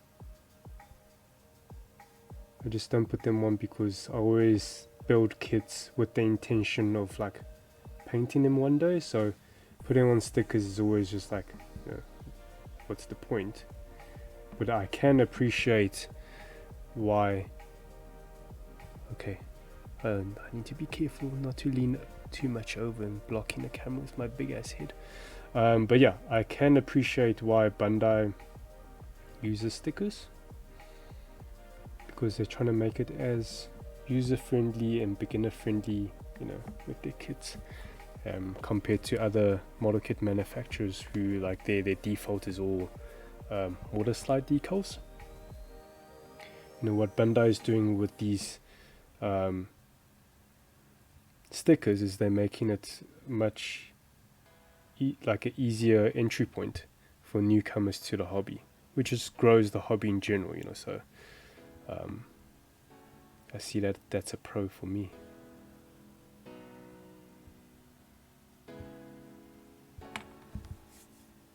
And then the results show, like if you look at in terms of a model kit hobby, the type of, or the category of model kits with the most diverse type of people enjoying it is probably Gunpla. Like you see kids and you know, females,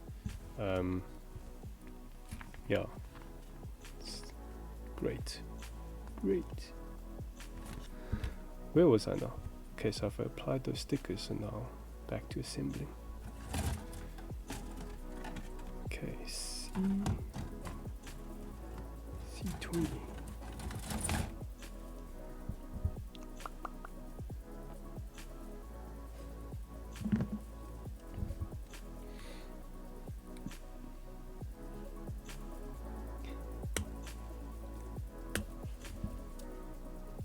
I want to ask, what do you think is a good time to stream for? Like 2 hours or 3 hours? Like 1 hour is pretty maybe too short, right? Like what's the general feeling? Because like I was intentionally thinking about to 10 o'clock, but I can feel like I hardly made any progress. I don't like. I feel like I want to keep going. It's like, is 3 hours okay amount? Like, is that the norm for like build streamers or Gunpla streamers? I'm not sure. Would you guys want me to keep going until like 11? Or is 2 hours good?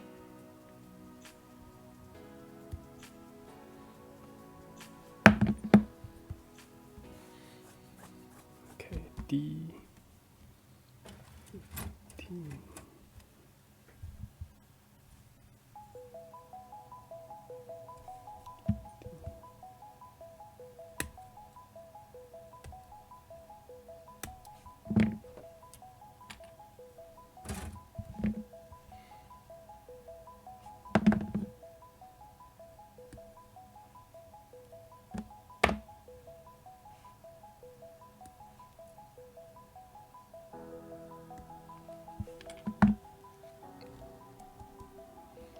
Okay, B12. And let's check the chat. B12.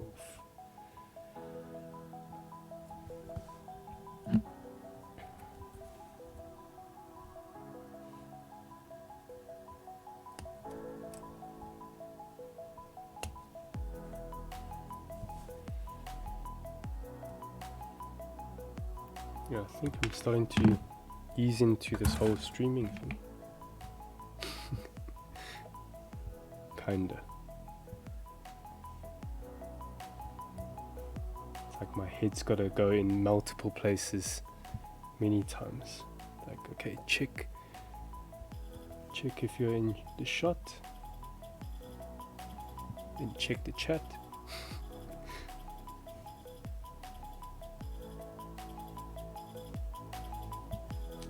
And then make sure I check the piece. Okay, right, so let's assemble this. Okay, am I in shot? Good. Now also gotta make sure I'm out of the shot. Let's attach this. It's a very different experience from making like recorded YouTube videos, because you can do multiple takes. And here you can't.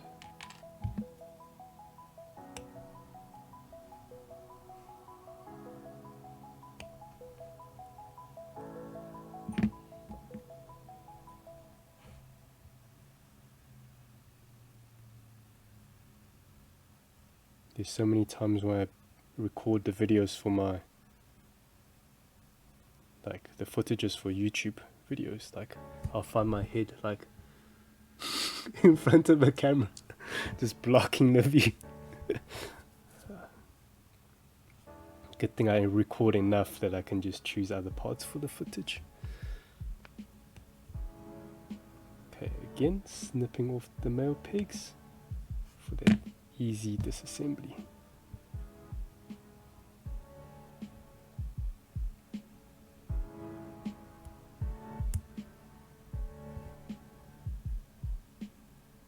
Yeah, good.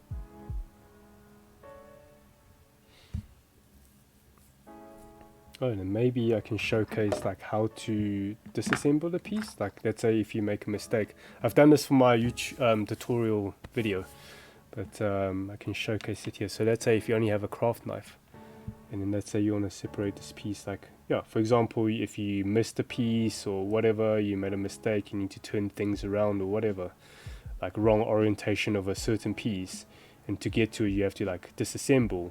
Or even if you're just like preparing for painting, or like sanding nut marks, you basically just wedge it in between, and like you wiggle little bit from different angles until to the point where it's basically just like you can easily take it off. And you see, because I trimmed off the pegs much shorter, I don't have to wiggle as much, and just becomes a very easy process. And another it's not only just becomes easier and quicker to separate piece, but by trimming like if you don't trim the pegs and you try and like pry pieces open, you might stress the base of the peg and you might snap it, which means like when you assemble it back, you only have like one peg of connection rather than having two. So having a shorter peg, it's less risk of it getting stressed at the base, which results in less chance of it breaking. So yeah.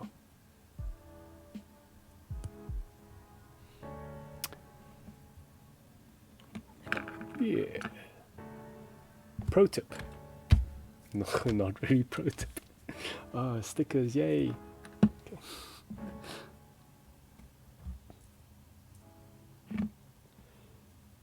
The stickers kind of is like a break in between your, like it's you might see it as like, oh, it's breaking my momentum, but it's also like a breather. Gives you the chance to slow down and really like observe the piece and its details in your hand, and you really appreciate it more. Okay, I've taken off the sticker, but I don't even have the parts. This is what I get for talking and building model kits at the same time. Ish, guys, can't multitask. Or is just me being too stupid and dumb and noob?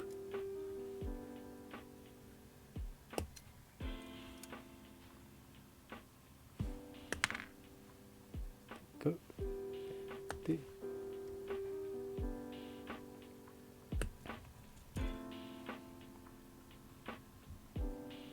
There you go.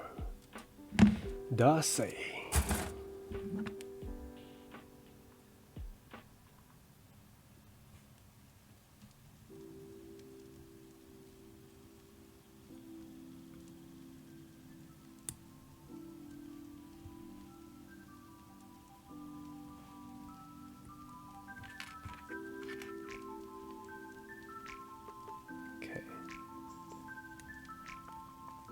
This, let me just check the chat before I start with the stickers.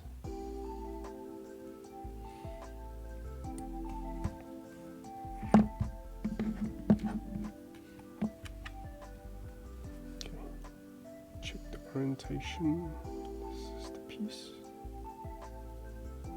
Yeah. Okay, this way.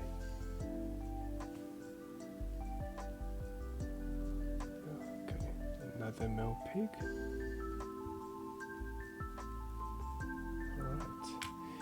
And it's just also, it's not only the male pigs that you can, I mean, not the round male pigs that you can trim. You also get a different type of male pigs. Let me just find a nice angle so you guys can see here. This brown piece is kind of blocking. There you go. Great. It's nice to have the cutting board like a lighter color, which the dark pieces stands out. Yeah, I really like this cutting mat from Madworks, which is a Taiwanese company. Got a rip. Taiwan #1. What's great about this cutting board is that there's two sides. One side is the white clean finish with the grids to cut out masking tape or whatever measuring and stuff, and the other side, which I'm not going to show you now because obviously I've got my setup here, but the other side's got panel lining details, like armor design details, to just show you like how certain panel lines are designed, so that it's a really good guide, like especially if you're new to like panel lining, like how do you design your panel lines, so you can use the other side of this cutting mat to help you like teach you the designs. Yeah.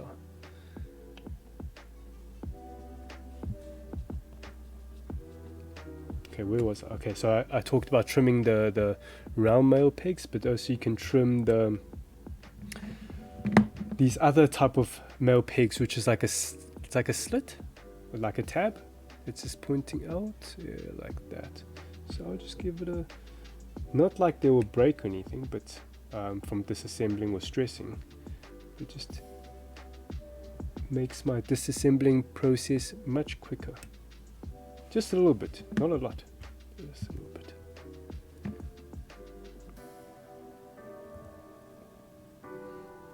Sometimes I think, oh, it would be so nice to like, if Bandai can just design the male pegs to be like shorter, then you don't have to do this whole trimming thing. But I do understand they want to have like a long enough peg to have a secure connection, just so that when, like for example, if kids are playing with it, playing with their model kits as toys, then they won't come apart. Basically, it's a very like secure fitting. And yeah, I think that's why Bandai is so successful. It's like they are taking model kits and design it in a way that it almost can be treated as a toy. Not all their model kits can be treated as a toy, but you know, like the entry levels, like such as entry grades, the high grades, or even stuff like this, like the figure rise. You can see that the complexity is not too high, but it gives you like, gives the user lots of posability because of the joints. So yeah, essentially it's like an action figure that you can play with, you know, so kids can play with them and pose them and stuff. So yeah, very nice. Okay, stickers. Oh yeah, I said I was going to look at the chat. This one down. Okay. Loud Lungs. I had a cover with the Japanese characters. Oh, they are not easy to distinguish as completely unknown gaijin. Yeah, you're talking about the old marking for the stickers. Yeah. And then Velis, for lifetime is up to you, but maybe condensed to highlights for YouTube. Yeah, I'll see how. I actually thought about like taking like snippets from the live stream into useful like tutorials or guides or whatever for YouTube. Like I've seen one of the American stores, Mecha Warehouse, they're also really good with their content creation. Is that the owner does like live streams as well, and then they make like shorter videos segments for like YouTube and even TikTok. Sorry, not TikTok, like Instagram, like 1 minute shorts or something like that, of just talking about like certain little topics to go over. So yeah, I definitely think, yeah, creating some kind of highlights would be great. Yeah, just so that I can make like useful material without having people to like sit through the whole stream and listen to Dr. Kelga yap. Yeah, okay. Dr. Ninjestein, he says 2 hours is a good start. Yeah. Okay. Well, we're almost 2 hours. I feel like I can keep going. Well, look, I'll just keep going until I finish this torso, maybe. And again, if you guys gotta go, you go and do your thing. Yeah, thanks for being here, and we'll see you in the next one.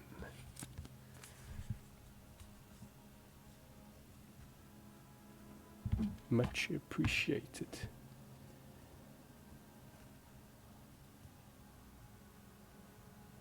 Like for being part of my learning journey to become like a Twitch streamer or wannabe.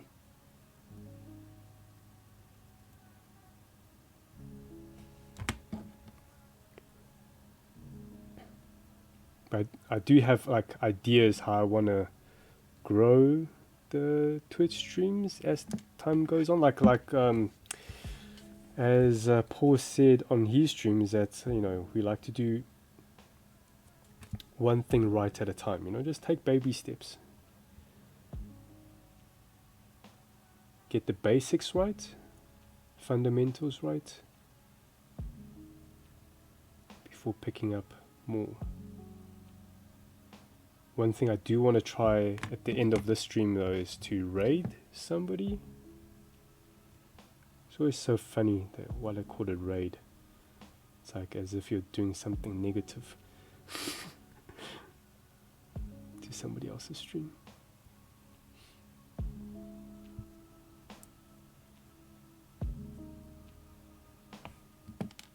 Okay, stickers done. But yeah, future ideas, like I think I shared this with Natas or Loud Lungs, is that I was thinking like I can, because I like the Hot Ones YouTube videos where like who's that dude? The host, I can't remember his name, but anyway, he gets like celebrities. I've only seen a few videos where they have like hot wings, and like each wing has a different hot sauce, and they go from like the lowest level of hotness to like the super insane levels. So I was thinking like, yeah, I also want to try something like that, but like in the context of like incorporated into a build stream. So I was thinking maybe I can do it as like in future, like as donation, what you call it, like basic, like depending on what you donate, like low tier level donation will get just like really, I don't know, this needs more thinking. But basically to just build up to like really spicy, I'm probably not going to have like hot wings because like, I'm building, I need my hands clean. So maybe chicken nuggets or something and just like see me suffer and cry and snotty while I'm like building my model kits. I don't know. So yeah, probably needs more thinking, but yeah, you guys can chip in and see what you guys think about that. But again, it will evolve as I stream. And something I really like from Loudlungs' stream, he has like, I don't know what they're called. Like, I feel such a dumb Twitch person. I'm not familiar with the terms, but like he can, redeem. Yeah, redeem, isn't it? Redeem points for like posture checks and like hydration. Which it's good reminders. Yeah. Anyway, let's move on. So yeah, would love to get you guys' input as well. How we can like together, how we can make it even better. Maybe like better viewing pleasure for you, and you can see me suffer. Or even just the idea, like what if we do like a redeem where I have to like use my left hand, like for example now. It's not too much of a challenge, right? Then it's not really entertaining, I think. I say that now, I'm just gonna I'm gonna jinx it and I'm gonna fuck up something. It's like, yeah, it's not too hard. I've never done this using my left hand. It feels weird. Manageable. Famous last words.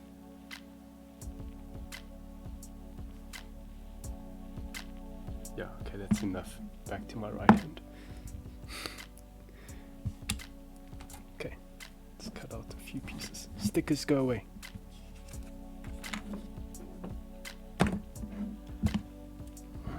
C2.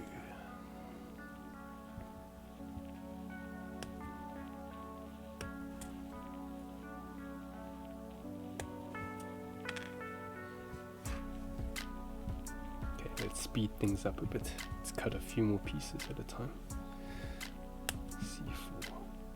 C4. C4? Kaboom. Okay, C27.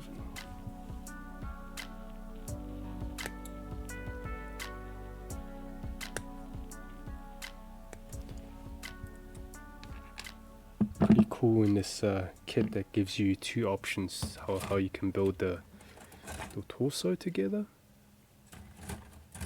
One is for like the action part of it, and the other is for if you want to build a, well, if you have an LED system or LED unit, yeah, LED unit. You can choose down that path. B10. And speaking about the LED unit, I actually ordered one for myself in this coming shipment. I'm gonna try it with this kit, and yeah, see how well they perform, and also gauge if there's anybody else in South Africa with the Ultraman kit, because it's the Ultraman kit that uses these LED units. If anybody else would be interested in them. Oh, okay. Let's see. Okay, let me do the nubs and then let me check the chat.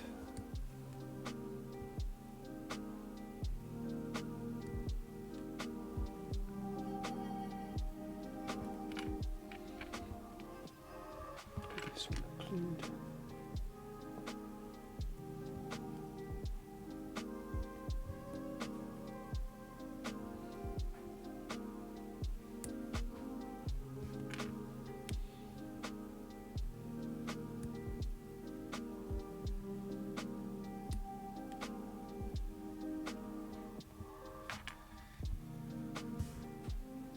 Undergate.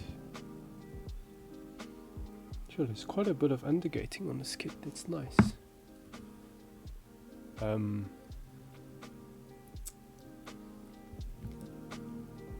With the undergating, generally you know that's when kind of Bandai's prepping this model kit to have special release, like special edition releases where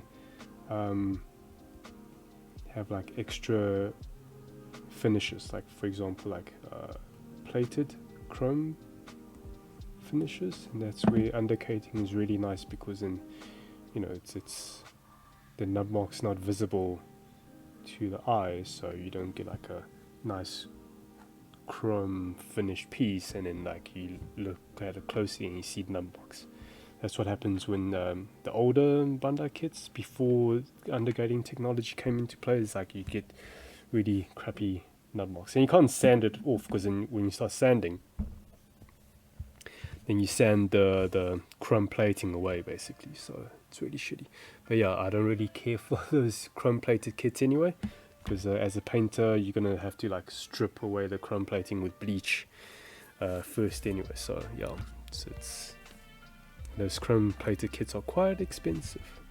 They like gets marked up, or well, like the production cost of it, like it's almost like half the price of the usual kit. Yeah, for the chrome plated. Okay, so this piece and then this piece go together. Let's check chat.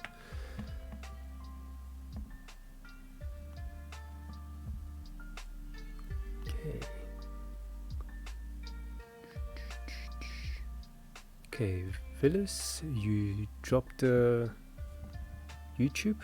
Is that for all of us to watch? Don't know if I'm gonna watch it now. Don't know what it is, but let's check it out.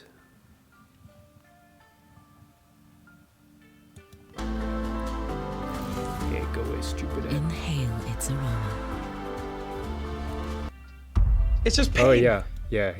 Oh yeah, I remember seeing this video. Yeah, so I would love to do something like that. I don't know how we're gonna do it. Okay, back to the stream. Yeah.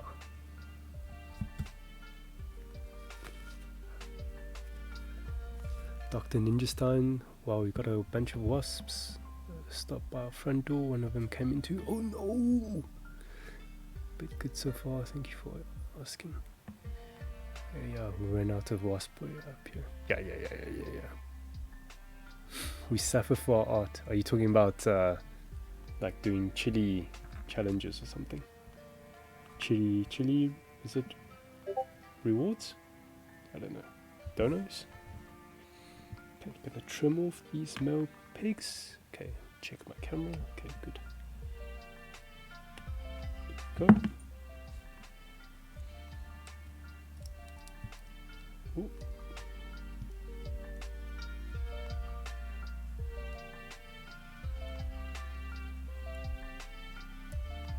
Okay.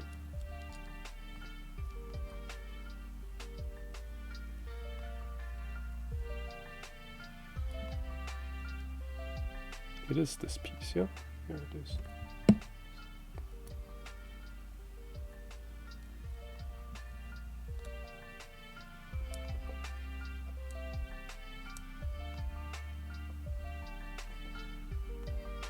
Quite tricky. Let me trim off the pig even more. It's like, it's a concaved piece, so it's much harder to get in there and line it.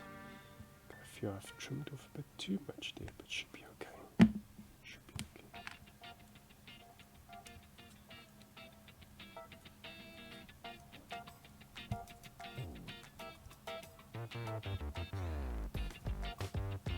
Yeah, okay, right, great. So I'm gonna choose.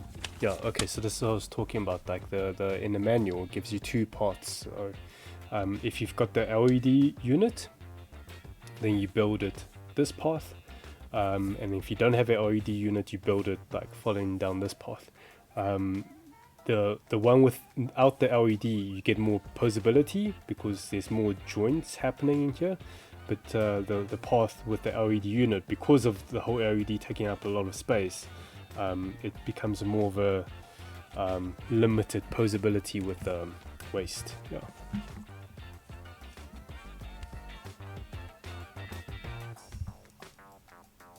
Yeah, so I'll test out the LED when it gets here. Okay, so this piece connects down here. Easy. Oh yeah, oh yeah, okay. And then, oh, you see, my head's blocking the camera. And this is when I want to try and disassemble it just to see if it's easy.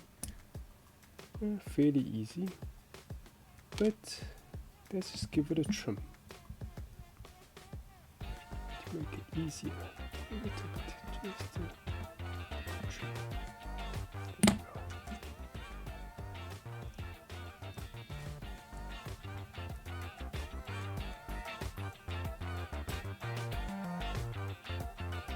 Okay, nice. Right, so this piece connects with this one, with this piece in it first.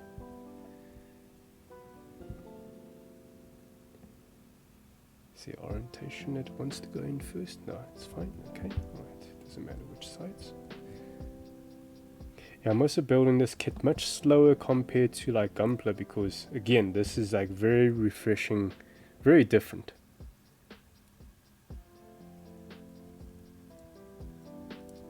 Oftentimes, once you've built a few Gunpla kits, especially like the Gundam units or the Grunt units,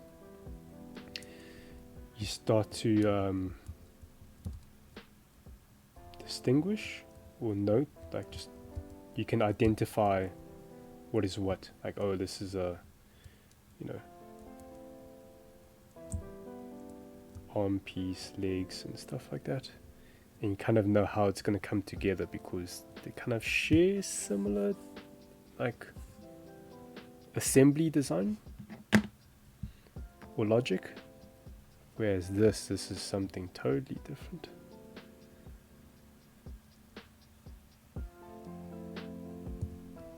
Yeah, sure. It's really cool.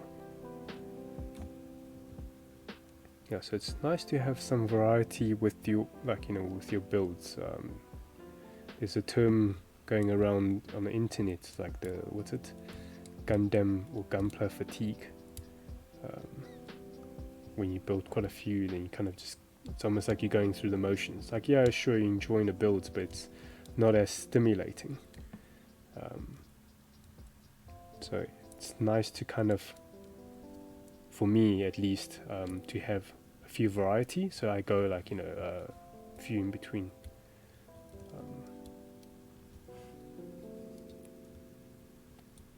Like not even just kits from Bandai, but you can like build a Bandai kit and then you jump to another company, and when you come back to Bandai, you might appreciate like the engineering that goes into Bandai kits to make the process like so much easier compared to other companies where they just kind of like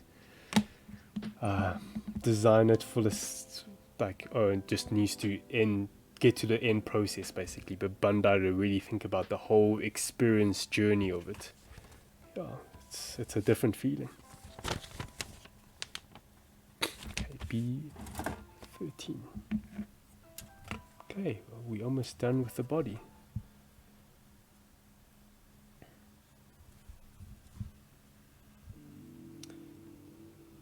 Something I do want to do before ending the stream is have a snack break and just chill a bit with you guys. I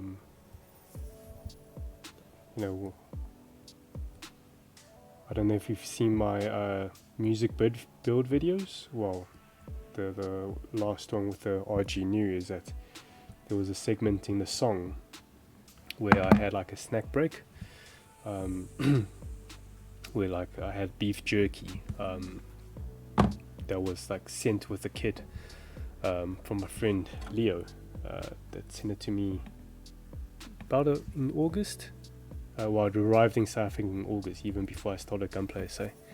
And it was funny in the music videos, like I noticed the expiry date was off. It was like off in December. Well, it's not off, it just says best before December. So it's like, yeah, I had it in April, but yeah, no, it tasted fine.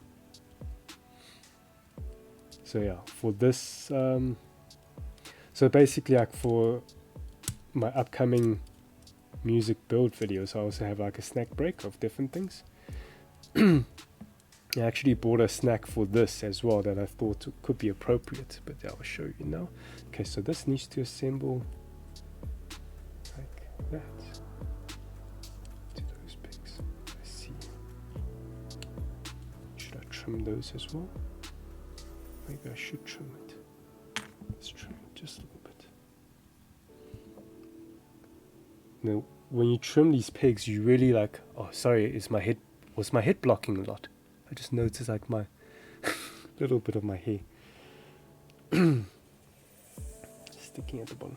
Okay, so like trimming these pigs is really like you really in the unknown territory, like it's you're doing it on your own accord, like from your own judgment. It's not like something in the manual tells you, oh, you can trim it this much kind of thing. So it's like you really trusting your own judgment here, and you really learn from experience, like whether you trimmed too much or you didn't trim enough or whatever.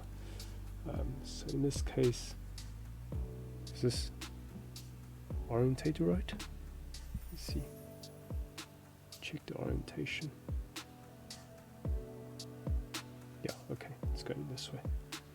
Let's see, did I trim nicely? Yeah. And then is it easy to take apart? Yeah, boy, yes. Yeah, sweet, that's what I like.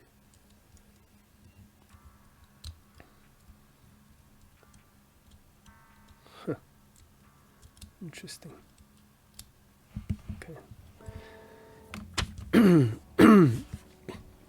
Yeah, let's check the chat. Okay, let me bring the snack in as well and check the chat quick. So let me zoom out. So the snack, because this name of a model kit is Darklops 0, so I thought when I was doing grocery shopping, what would be a appropriate snack for a snack break is Kit Kat. But just not only any Kit Kat, it's dark. Like the Darklops. Yes. Look how dark it is. It sounds like Batman now. Alright, cool. Yeah, so maybe we can like make it like a norm in streams going forward. Is that we have a snack break. So maybe, you know, you can get yourself some snacks, some, you know, butong. And oh, let's check the stream. And actually, let me share the snack. Yeah, I can't just, you know, enjoy the snack on my own. Let me share it with my girlfriend. Yeah, here you go. I think she's been standing next to me waiting for it. I think she heard. She heard snackles. Snackles. Okay, let me check the chat. So,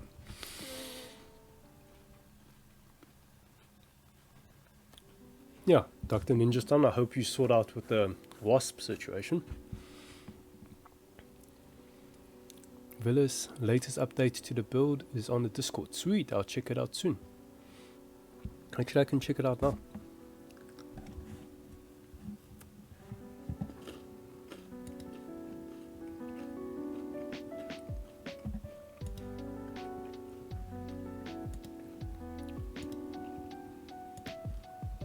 I can give you guys some ASMR.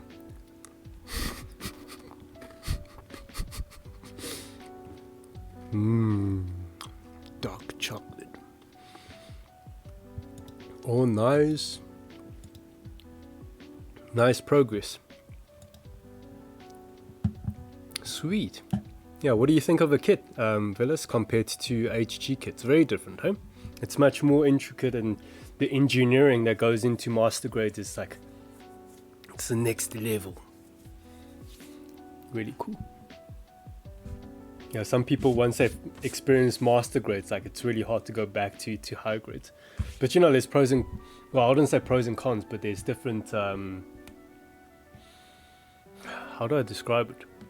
Like, the nice thing about HGs is like the price point. Not only that, but there's a lot more variety. So you'll find most of the times, like if there's a design out there and you want a model kit of it, you will find a high grade for it.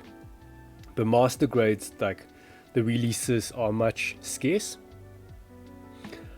So generally you find you'll get the hero protagonist suits come out first as master grades, and then years later you'll find the other what you call it, other good guys suits, and then you know every now and then you'll get the enemy suits or the grunt suits gets the love. So you know, if you want a kit to to come out in a master grades, you generally have to wait a long time if it's not a hero suit. And then when it comes to real grades, those are really like there's only I think like 30 something real grades at the moment. So yeah, they release like at this moment they release like 2 real grades a year or something, and then master grades is slightly a bit more, and high grades there's like almost 1 every month kind of. Yeah. Let's see this Dr. Ninja Stein, the spicy challenges, the pain we get from building and snapping pieces, the struggle, but in the end it's so worth it. Maybe I should consider getting some spicy sauces for future streams now. Or maybe some of the oaks in South Africa, like if you know some really like hectic spicy like sauces, like let me know, and then let me know where I can find them. You know, I'll go pick it up. Okay.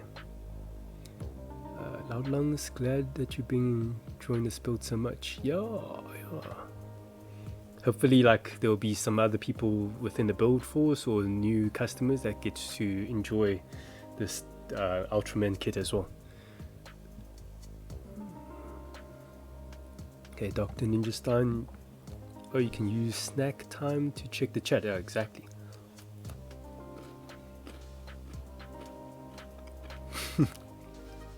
Darklops Kit Kat. Getting a snack right now. What did you get? Okay, Villas. Yeah, it feels like I'm building slower. Just enjoy. Yeah, exactly. You know, it's a different pace because like you spend a lot more time on each body part.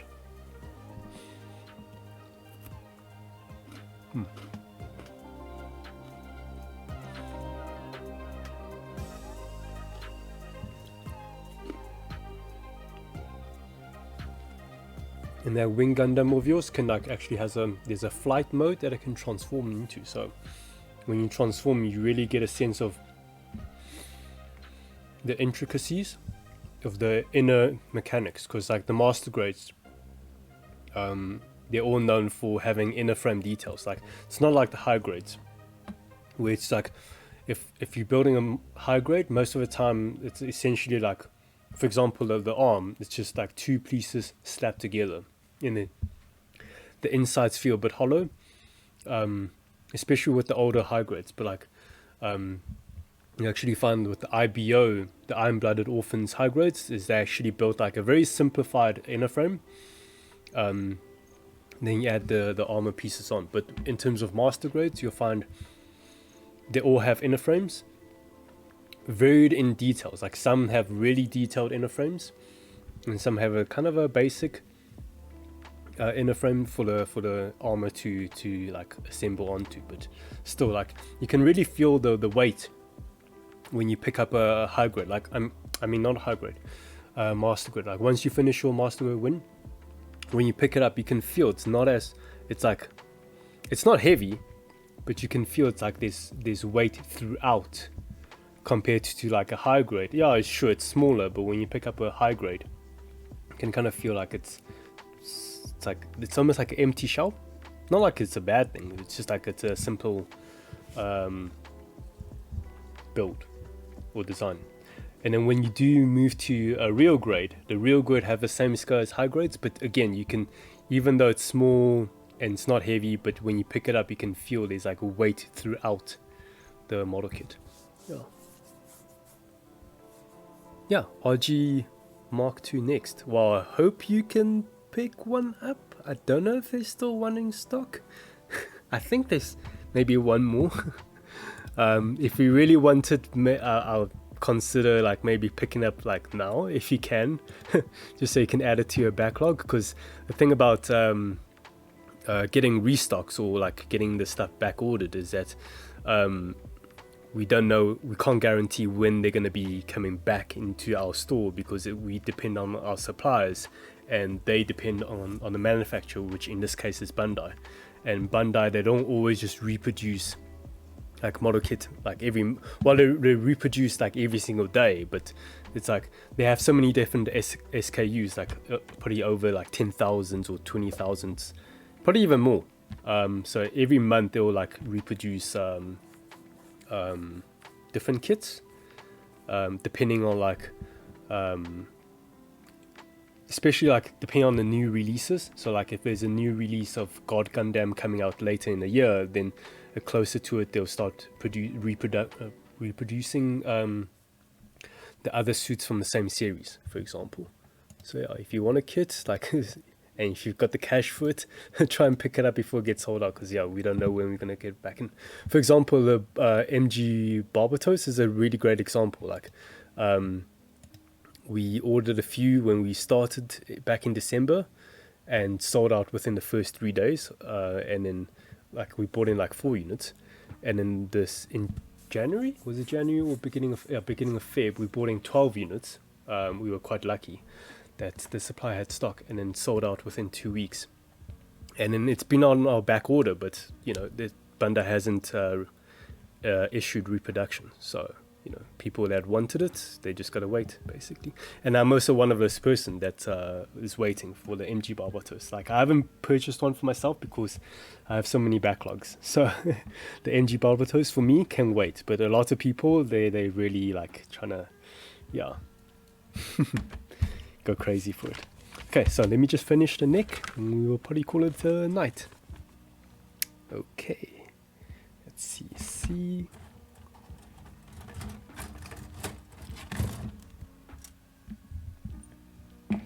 Hey, Enrico's here.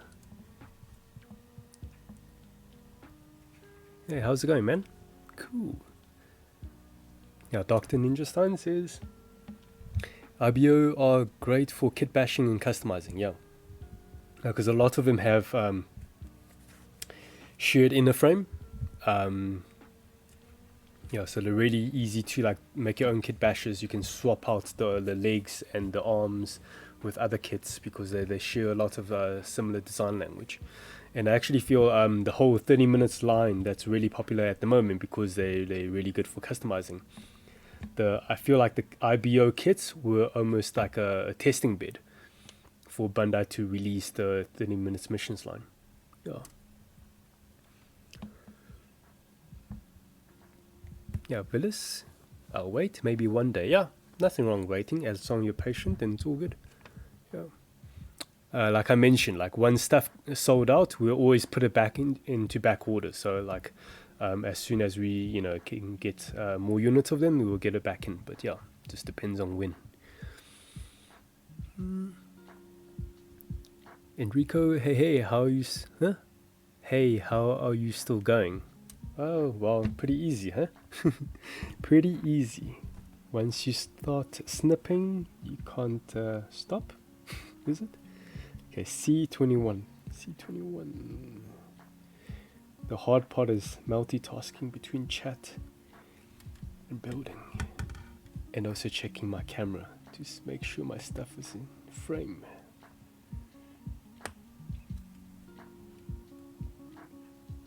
And what is it? Oh, you thought you missed it all? Nah. Just getting started. We're not gonna finish the stream until I finish the build. I'm kidding. It's gonna go into like 5 o'clock in the morning. I still have work tomorrow, so yeah, let's not do that. And besides, there will be like 0 viewers. People gotta go sleep. Loud Lungs, MG Barbie's life. Yeah.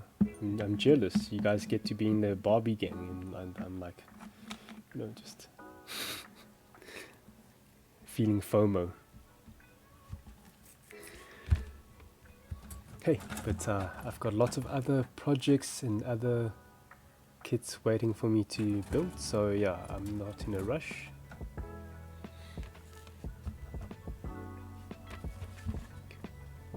Okay, D3.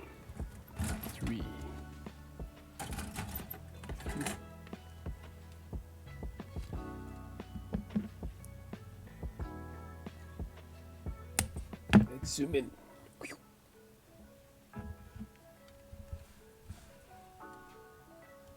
Enhance.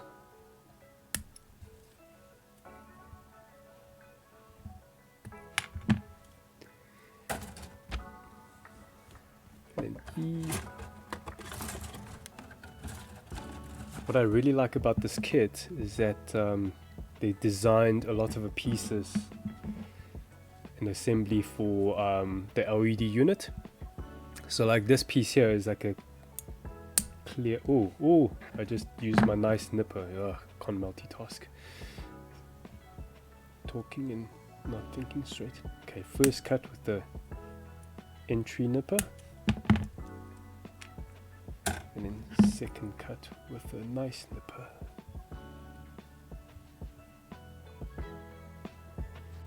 So this piece here is for the neck, if I believe. So the neck joint is clear because, okay, I'll assemble it and I'll show you. Really cool. I've noticed this on Gunpla with LED units as well. So for example, it's got Undergate, yeah. For example, the MG RX-78-2 version 3.0, the MG New Gundam version Katoki, the MG Sazabi version Katoki, they all have LED unit designed to fit in the chest as well. So what they do for the neck is that the neck has clear pieces, just so that the LED from the chest can travel up, the light can travel up through the clear piece of the neck into the eyes. So the same thing with this kit as well, just on a much smaller scale, which is really impressive, because MG kits is like much larger than this.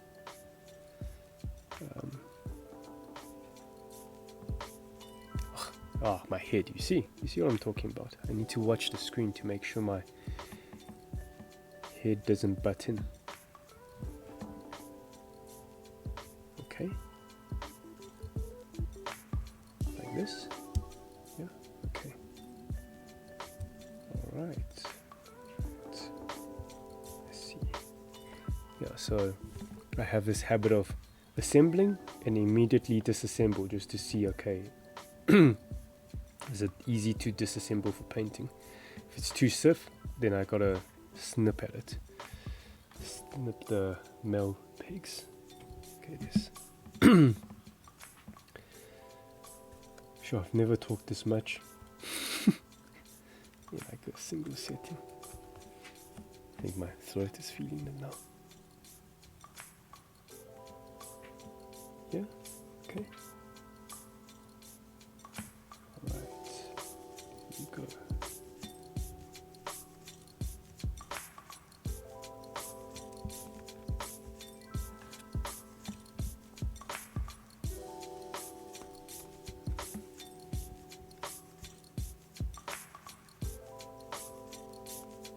So applying stickers really changes the momentum. It's like taking a break.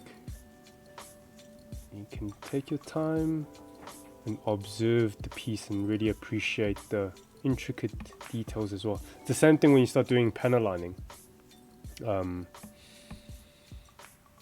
Yeah, I'm not going to panel line. Well, I'm not going to panel line with the Gundam panel line markers because there's so many surface detail on this kit. I'll panel line once I've painted this kit, whenever that is, hopefully this year. No promises.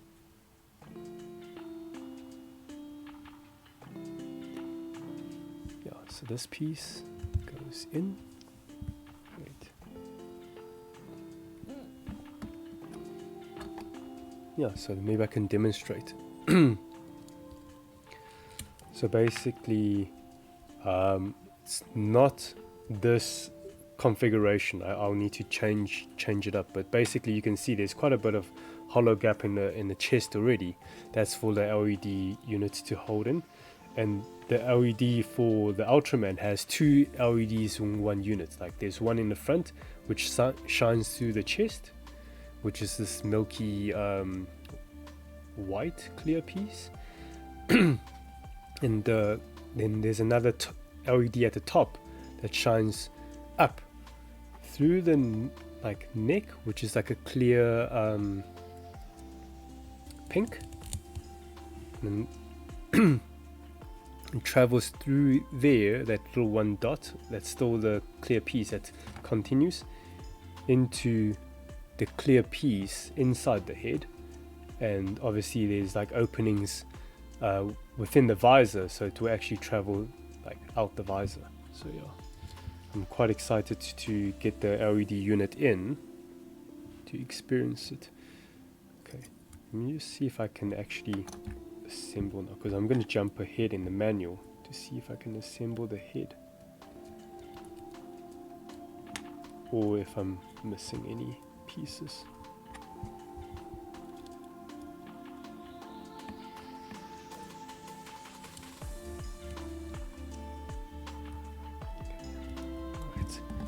Because in the manual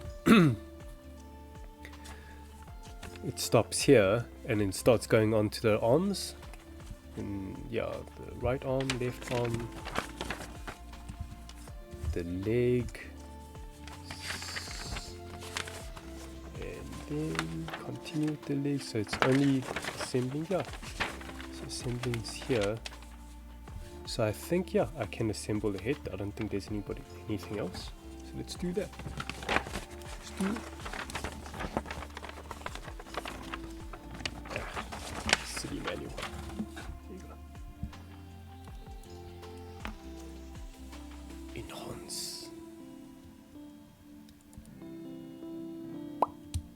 There you go.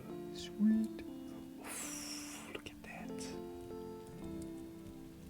Hey, if only Iron Man looked this cool. Okay, Iron Man does look cool, but not this cool.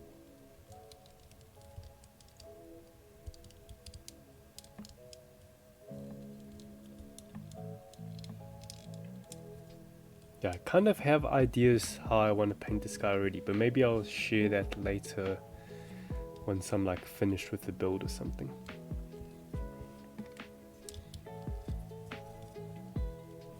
Zoom out slightly. Okay, let's check the chat.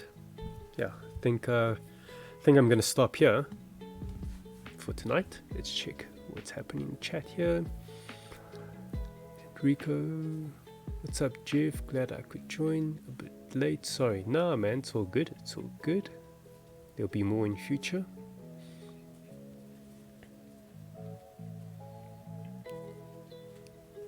Okay, fellas, maybe have a call with someone we can moderate chat and read out for you. Huh. But, yeah. It's kind of odd because I've never seen any Twitch streamer that does that. You kind of, you know, if I'm in somebody else's stream, I almost want that streamer to read my chat, you know, because then there's a more personal connection, I suppose. I don't know, maybe I just don't watch enough Twitch. Enrico, good, thanks. Yeah, squash game. Oh, sweet, man, nice. Oh, nice, you won. Sweet.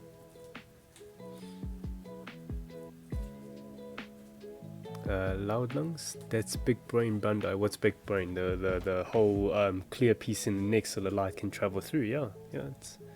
I think you're talking about that. Iron Man who? Awesome stream. Yeah. Okay. Cool.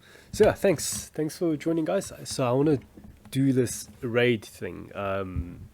Like before I started the stream, I asked Justin how he does it. So he basically just goes on the browser, and he goes to like the makers and crafting section, and he filters it by like English streamers,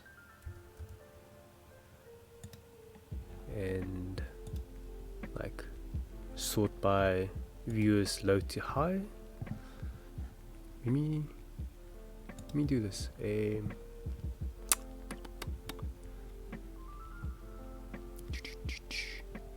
Where's the capture window? Is it this? Yeah, okay. And woo, yay, transitioned it in. Okay, so he just says like he scrolls down and see if he can find like somebody building a Gunpla or something. So there's some 3D printing. Sure, lots of 3D printing, hey? I suppose it's like watching paint dry, huh? Kind of therapeutic or something like that. Hey, what is this? Airfix. So he's building like, I don't know, airplane kit or something? Let's see. MGX here. Oh, nice. Oh, it's something. I think we just sold that out recently. Yeah, 2 viewers. Shame, yeah. Let's maybe jump in. Well, I don't know how many viewers I've got. Probably not much. Oh, 11. Okay, cool. Let's give him 11. Let's just see if there's anybody else. So we've got MGX here. Yeah, let's go to the MGX here. Where is it now? There. Okay.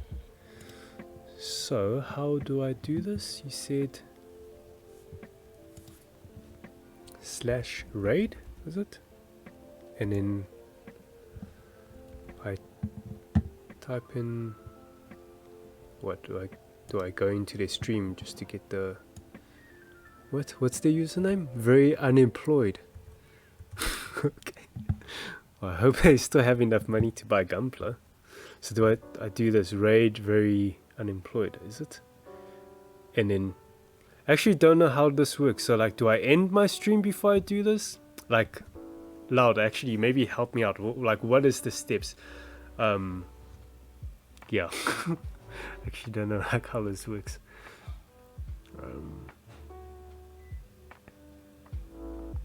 Well, yeah, Enrico, you can, if you want, you can watch the VOD. I'll upload this to YouTube, maybe like tomorrow night or something, and then you can watch it at your leisure. But yeah,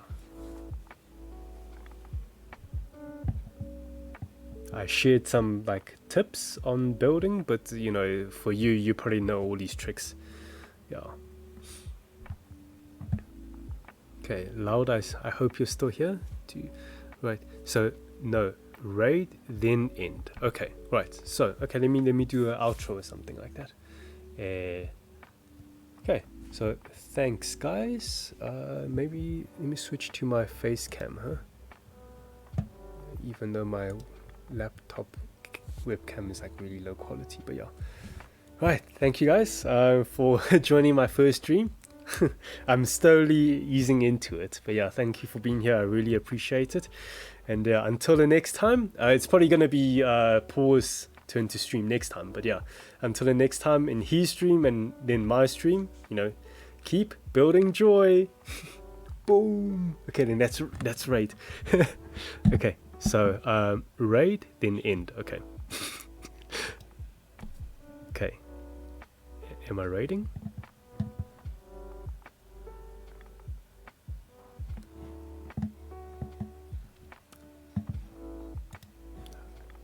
I think I'm raiding.